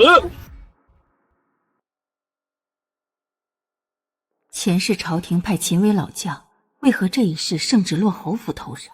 母亲既说立贤，便让二弟出征。他凯旋，我心甘情愿让出世子位。大哥，战场凶险，你这是逼二弟去死。二弟是军中将领，识君之路，不会打仗算什么贤德？母亲，吾世子赌约，儿意愿出征，定不负侯府威名。请母亲成全二弟的报国之心。若您不允，硬是将世子位传给二弟，恐怕府内上下乃至满朝文武皆会不服。沈承宗，你这点暗杂心思，真以为我看不穿？你这是想借蛮夷之手除掉你的亲弟弟？好，这差事程耀接了。母亲英明。二弟，大哥在京城静候佳音。这些年，娘偏心老大老三，让你在边陲受苦了。儿子知道母亲是磨练我，不苦。此次出征，你有几分把握？蛮夷来势汹汹，儿无万全把握，但身为沈家子孙，万死不辞。蠢货！我要你活着建功，不是送死。人家要活人，不要忠师。地主，北狄善伏击，遇狼谷险要之地，必先派探子探查，绝不可轻敌。母亲长居后宅，怎懂行军布阵？连狼谷都知晓。你只需记住，这是你保命的唯一机会。若你死在战场，你大姐、红绫还有我都会痛不欲生。儿子领命，定将母亲的话刻在骨子里。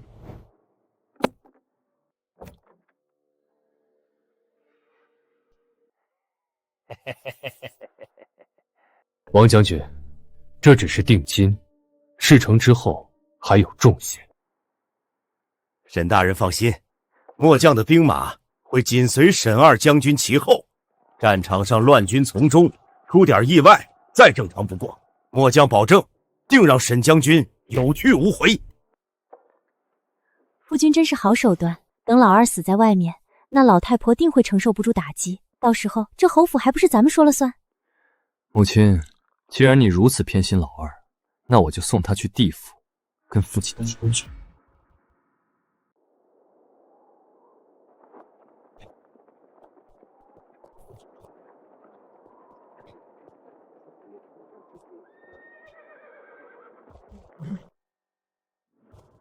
记住，北狄善伏击，遇狼谷险要之地，必先派探子探查，绝不可轻敌。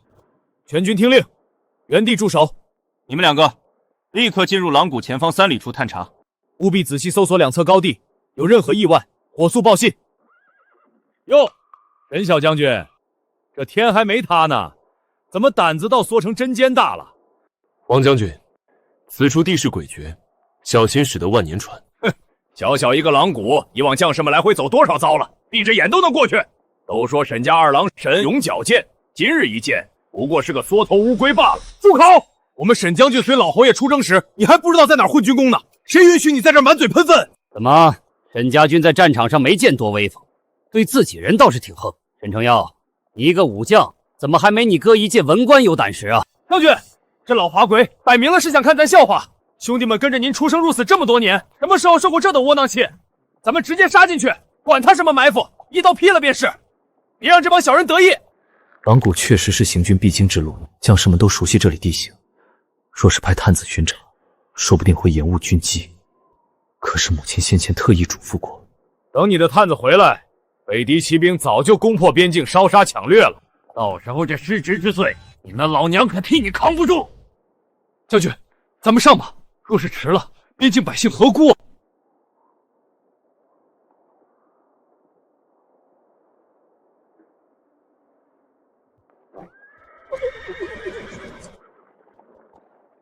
众将士听令！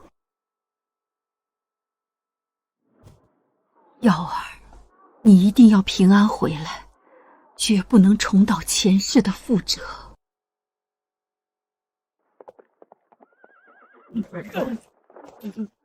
报！北境急报，沈承耀将军率军孤军深入，遭遇蛮夷伏击，现下生死不明。我不可能，承耀他武艺高强，绝不会。难道我重生一回，依然救不了我的耀儿吗？不会的，我明明提醒过他狼谷。哎呀，母亲，您还在这儿盼着你那宝贝二儿子呢，恐怕这会儿他早就被蛮毒马蹄踏成肉泥了。就是啊，母亲，既然二弟已经殉国，这侯府可不能没个撑人面的。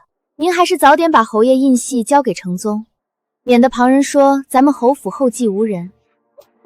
畜生，那是你亲弟弟，他现在生死未卜，你不想着派人去接应，竟然只想着你的爵位。你打我！你竟然为了那个莽夫打我！我才是侯府的嫡长子。母亲，别执迷不悟了，等会儿二弟的死讯正式传到京城，皇上就会下旨，这侯位只能是我的。这是在狼谷河岸边找到的，是沈将军贴身之物，恐怕将军已经殉国了。妈，死透了！母亲，这侯府之位你不给我，我也能自己拿。我就算烧了侯府，也不会让你得逞。皇上驾到！皇上，臣弟死得凄惨，请皇上为我沈家做主。沈将军为国捐躯，朕心甚痛，传朕旨意，体恤侯府，加金1000两。皇上圣明。然侯府不可一日无主。沈世子身为长子，理应承袭爵位，以全沈家门扉。苏爱卿所言极是，传旨，着沈承宗接斩。北境大捷！沈承耀将军在狼谷以身诱敌，反向包抄，全歼蛮夷主力，北境大捷！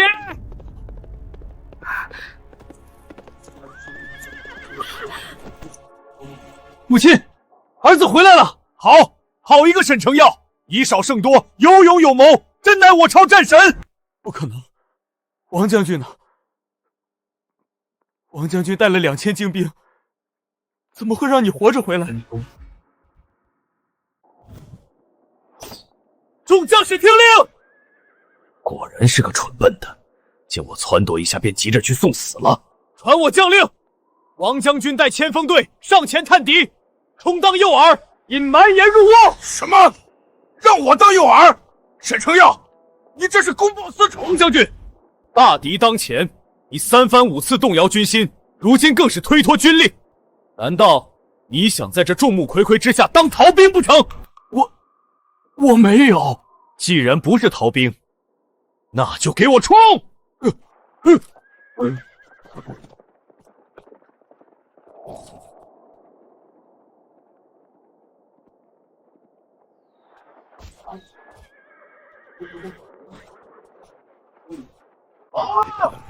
蛮夷埋伏在这里！敌军已入伏击圈，全军听令，上！大哥是在找王将军，他一直撺掇我进狼谷送死。我见他如此勇猛，便命他带队当诱饵。结果他第一个撞上蛮夷伏兵，被乱箭匣死了。启奏皇上，这是从王将军尸身上搜出来的密信。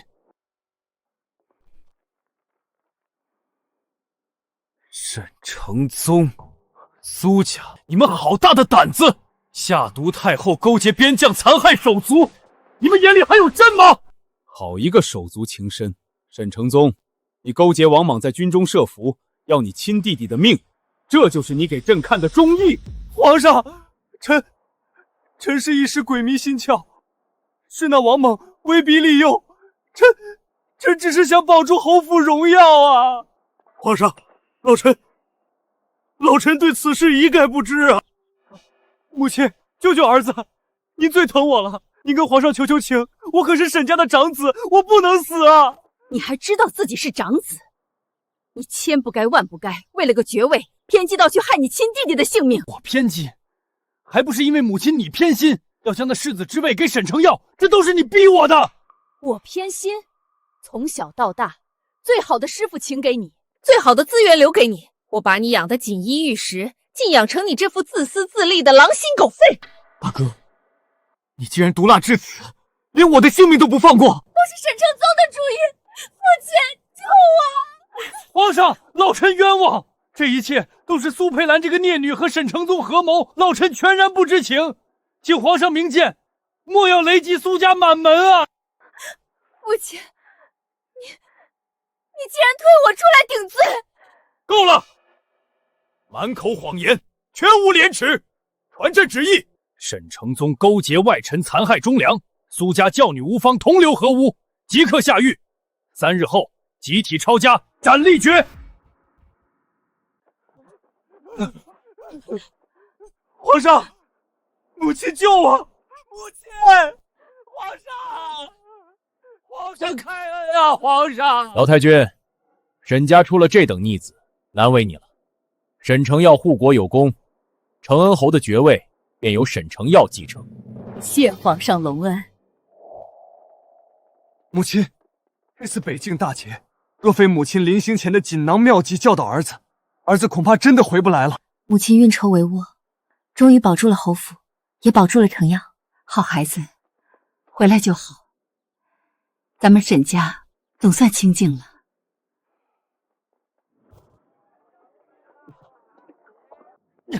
没钱还敢来咱们永丰酒楼充大爷，赶紧滚！瞎了你的狗眼！我可是堂堂承恩侯府的小少爷，你们敢这么对我，信不信我砸了你们这破店？哼！岂有此理！我堂堂侯府小少爷，凭什么过得这么惨啊？听说了吗？承恩侯府的2公子沈将军，这次北境大捷，讨伐蛮夷大获全胜，估计正在他拟定封号呢。那侯府这下可真是要平步青云了，圣上的赏赐肯定少不了啊。对啊，现在大哥倒台了，二哥立了大功，娘手里肯定攥着大把的赏赐和银子。我只要回去好好哄哄他，银子还不是手到擒来。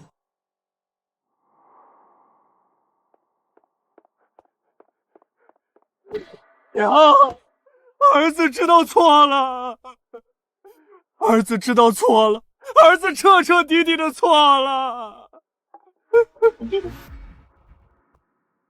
娘，儿子知道错了。哦，你倒是说说错在哪儿了？儿子以前混账，只知道大手大脚花钱，挥霍无度，却不知娘和嫂子持家有多辛苦。大哥出了那样的事，儿子痛定思痛，绝不能再做侯府的蛀虫了。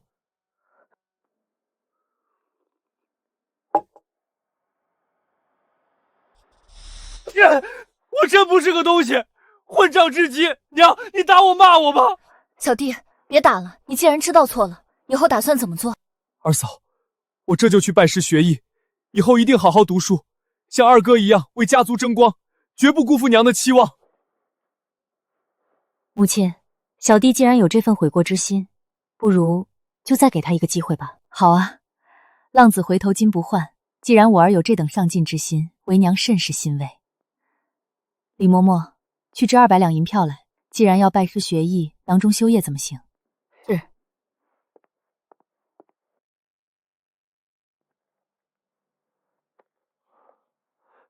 谢谢娘，谢谢娘，儿子一定洗心革面，定不负娘的厚望。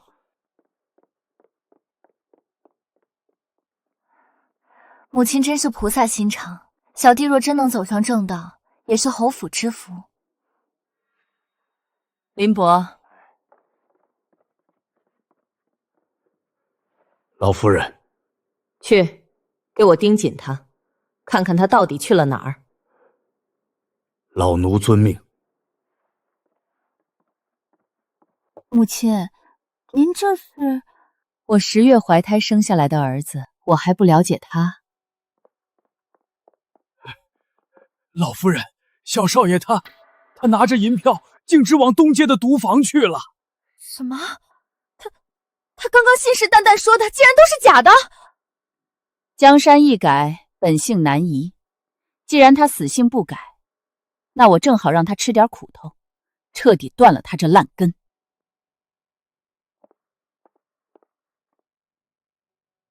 去办吧。老奴明白。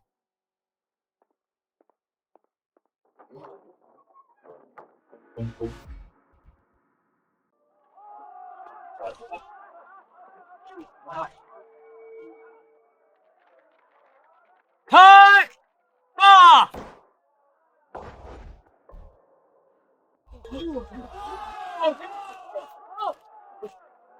哈哈哈，又赢了！给钱，给钱！哎呦，小少爷今天真是神了，又赢了！不到半个时辰，这200两都翻了5、6倍了。哎呦，沈少爷，您这手气是想把我们这小庙都赢过去啊？那是，本少爷天生就是富贵命。既然如此，小少爷，要不要上2楼玩把大的？500两一把，更过瘾。玩就玩，快给小爷带路。好。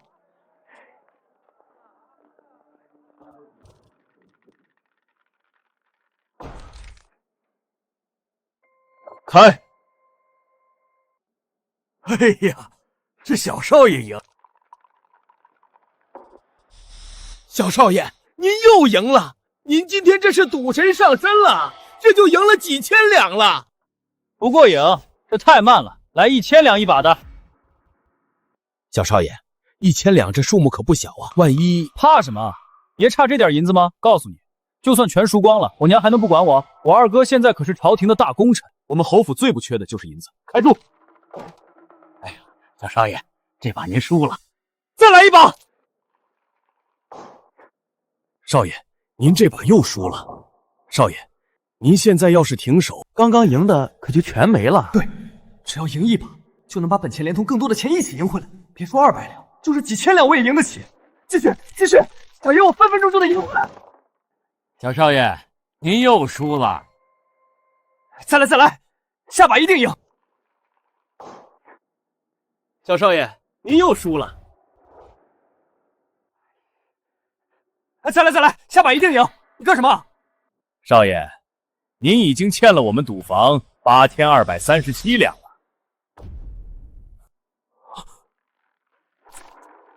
8000两？怎么可能有这么多？我不玩了。你们要做什么？您要走也可以，先还赌坊的钱吧。记账，本少爷是长安侯府的小少爷，还会赖你这点小钱不成？小店这是小本生意，概不深欠。既然小少爷不想还，那我也只好用点小手段了。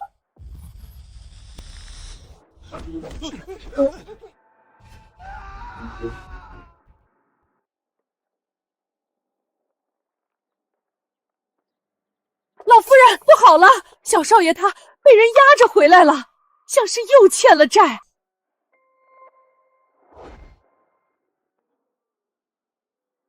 让他们进来吧。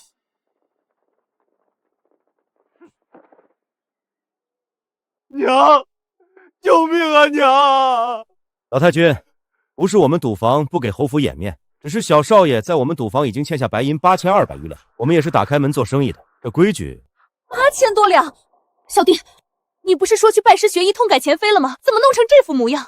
老太君，我知道你们承恩侯府如今出了位大英雄沈将军，是整个国家的大英雄，但咱们赌房是小本生意，概不赊欠，欠债还钱也是天经地义吧？金掌柜说的对，欠债还钱，天经地义。不过这债我们侯府不还。娘，这都什么时候了？你快拿银子救救我啊！但我们侯府也不能让别人说闲话，不如金掌柜，从今天起，我把它押给你，以后就在你那儿做工抵债，什么时候还清，什么时候了结。什么？白纸黑字，绝不反悔，如何？娘，求您放过我这一次吧，我再也不敢了。沈承泽，我早就给你悔过的机会了，是你自己不要这个机会，那就滚吧，拿去，让小少爷画押。我不要，娘救救我！我再也不赌了，我再也不赌了！娘！走吧，小少爷，咱们酒楼正好缺个端茶送水的小二。老太君，您这招实在是高啊！您放心，小的一定把小少爷照顾得服服帖帖的。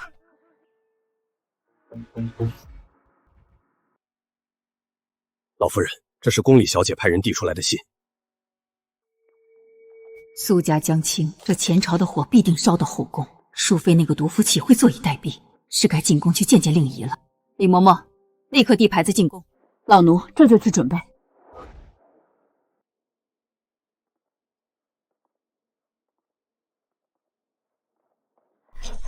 母亲，您总算来了。令仪，才几日不见，你变化这么大，都是因为母亲的指点。女儿升了位分之后，在这宫里的待遇同先前大不相同了。二哥这次在边关立下赫赫战功，女儿在宫中听闻，真是扬眉吐气。只可惜大哥他走上这等邪门歪道，为了荣华富贵不惜陷害亲弟，如今这下场也是他自找的，怨不得旁人。母亲说的是，只是女儿这心里总觉得不踏实。哦，哪里不踏实？苏家马上就要被灭门了，淑妃绝不会眼睁睁看着母族覆灭，定会垂死挣扎。再者，二哥如今功高盖主，咱们侯府风头太盛，皇上生性多疑，只怕已经对咱们有了防备动作。不错，我的令仪当真是长大了，能将这局势看得这般透彻。我先前给你的那本选秀册子，你可仔细用了？母亲放心，女儿用了您给的选秀册子，已经拉拢了不少新进宫的妹妹。如今这后宫之中，咱们不再是孤立无援了。那你可曾注意到，你拉拢的这些妃子中，有不少都是曾经被苏家打压，甚至对苏家心存芥蒂的官家之女。母亲的意思是想让我联合他们，将淑妃彻底掰倒，拔树就要除根，绝不能给她留一丝喘息的机会。娘，老夫人，不好了！冷宫那边传来消息，不知淑妃使了什么魅惑之术，在冷宫凭借一袭白衣舞，竟然重获圣上恩宠了。什么？苏月窝到底使了什么妖法？那可是犯了给太后下毒的死罪啊！皇上怎能如此轻易就免了他的罪？哪里是什么妖法，不过是皇上开始对咱们侯府有了防备之心，想要借苏月薇来制衡咱。母亲，2日后就是苏家行刑的日子了。若是淑妃偏偏在个节骨眼上闹事，皇上若真顾忌咱们侯府，苏家岂不是又要卷土重来？难道我们就只能眼睁睁看着那苏月薇再次作威作福？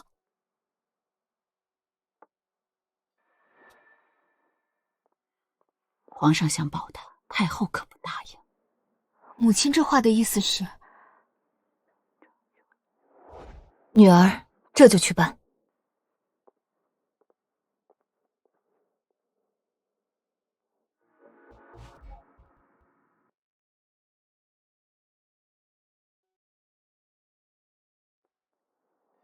好久不见啊，沈贵妃。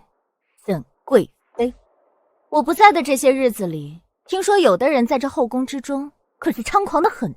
姐姐说笑了，我不过是同几位新进宫的妹妹多说说话罢了。要说猖狂，和姐姐常年欺负宫里这些亏子们比起来，妹妹还是差远了。小小年纪心思倒是重得很，你以为拉拢几个贱蹄子就能得到皇上的宠爱和位分了？可惜啊，皇上心里还是只爱我一个人。你再怎么费尽心机去争宠，也比不过我在皇上心里的分量。入宫多年，历经浮沉，居然还傻傻相信帝王会只爱他一人，真是蠢人一个。不过这样也好，蠢人才好收拾。姐姐这份自信，妹妹当真佩服。只是明日苏家上下就要被满门抄斩了，姐姐居然还有闲情逸致在这后宫之中争宠炫耀，在没心没肺这点上，妹妹确实是不如姐姐。贱人，你敢咒我苏家，我撕了你的嘴！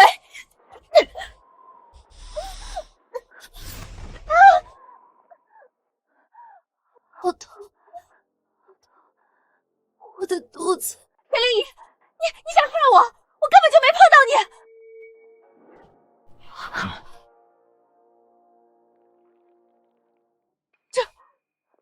这是怎么回事？天哪，血！贵妃娘娘流血了！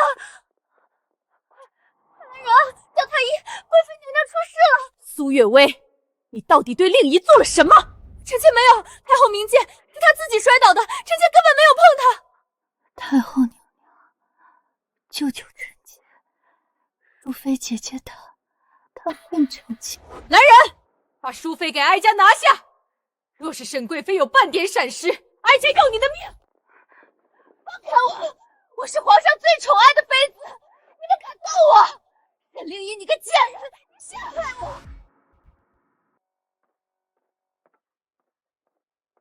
阿弥陀佛，阿弥陀佛。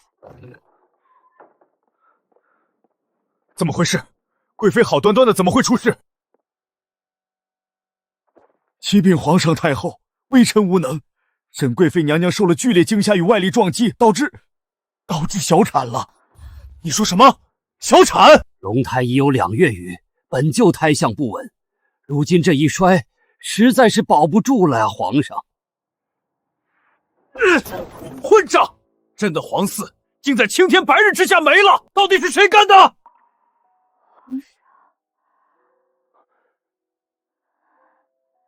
臣妾本想着等胎相稳固些，过些日子再给您一个惊喜，可没曾想，淑妃姐姐只因见臣妾小腹微隆，便下此毒手。臣妾的孩子，臣妾那还未出世的孩子，你血口喷人！皇上，臣妾连他的衣角都没碰到，是他自己摔倒的，这是苦肉计，是他沈灵仪要害臣妾。皇上明鉴，嫔妾与林妹妹亲眼所见，就是淑妃娘娘狠狠推了贵妃娘娘一把。不仅如此，淑妃娘娘推人时还口出狂言，她还说了什么？她说苏家底蕴深厚，定会东山再起，到时候要把沈家狠狠踩在脚下，让贵妃娘娘生不如死。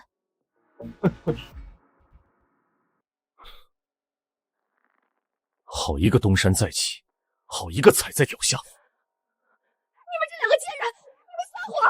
你们分明是受了沈介意的指使，联合起来陷害本宫。皇上，你千万不要信他们的鬼话！一派胡言！柳贵人和林常在驻宫不过短短数日，还是2个半大孩子，怎么可能会联合起来拿全族的性命害你？太后娘娘，臣妾真的是冤枉的呀！皇上，苏家本就包藏祸心，贪墨谋反，罪证确凿。如今这淑妃与苏家一体，心肠歹毒至极，连皇嗣都敢谋害。难道皇上真要顾念旧情，将这妖妃留着，继续祸害后宫吗？传朕旨意，淑妃苏氏谋害皇嗣，大逆不道，褫夺封号，同苏家一起下狱。明日午时，满门抄斩，即刻行刑。皇上，你相信我，我真的没有错。你相信我，我真的没有错。你不能这样对我，我是你的冤枉呀！皇上，求你开恩呐！皇上，求你开恩呐！放开我，沈灵仪！你个贱人，你不得好死！灵仪，是朕没保护好你，让你受委屈了。你放心，朕定会好好补偿你。母亲，你的计谋果真有用。苏月薇，难道你以为只有你能买通太医院？今日我不过是以其人之道还治其人之身，你就同苏家一块下地狱吧。奉天承运皇帝诏曰：沈承耀平定北境蛮夷，以少胜多，扬我国威，特封为定北侯，赏黄金1万两，良田1000顷，钦此。臣沈承耀叩谢皇上隆恩，吾皇万岁万岁万万岁！皇上口谕：苏家淑妃毒害太后一事证据确凿，罪无可恕，同祸害沈贵妃子嗣一罪并罚，与苏家满门连同逆贼沈承宗即刻押赴刑场，满门抄斩。老太君，皇上还有一道旨意是给您的。将士教儿有方，为国举才。又查出谋害太后真凶，德贤兼备，特封尊号工会一品诏命夫人，赐凤冠霞娉。臣父江敬书领旨谢恩。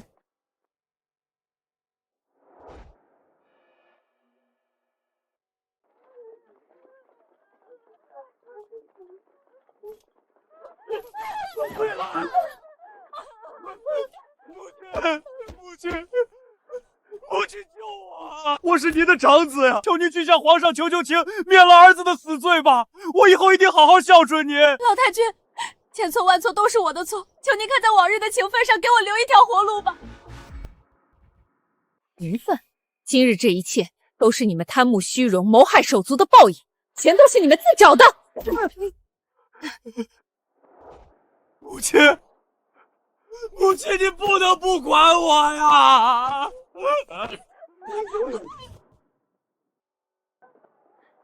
你这个没良心的东西！你昨天才抬了一个贱妾进门，今天怎么又背着我去烟花巷柳找那个狐狸精？你把我这个正妻放在眼里了吗？滚开！你这泼妇！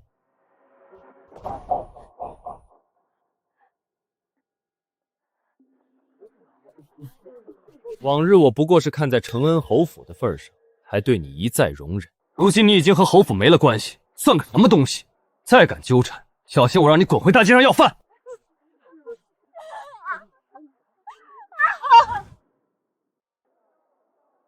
你这个没用的废物，连洗个碗都洗不好！老子留你在这儿是干活还债的，不是让你来砸场子的。加上这几个盘子，你现在欠我850两银子了。这辈子你就在这儿给我做牛做马还债吧！掌柜的息怒，对不起，我赔，我一定好好干活赔给您，求您别打我了。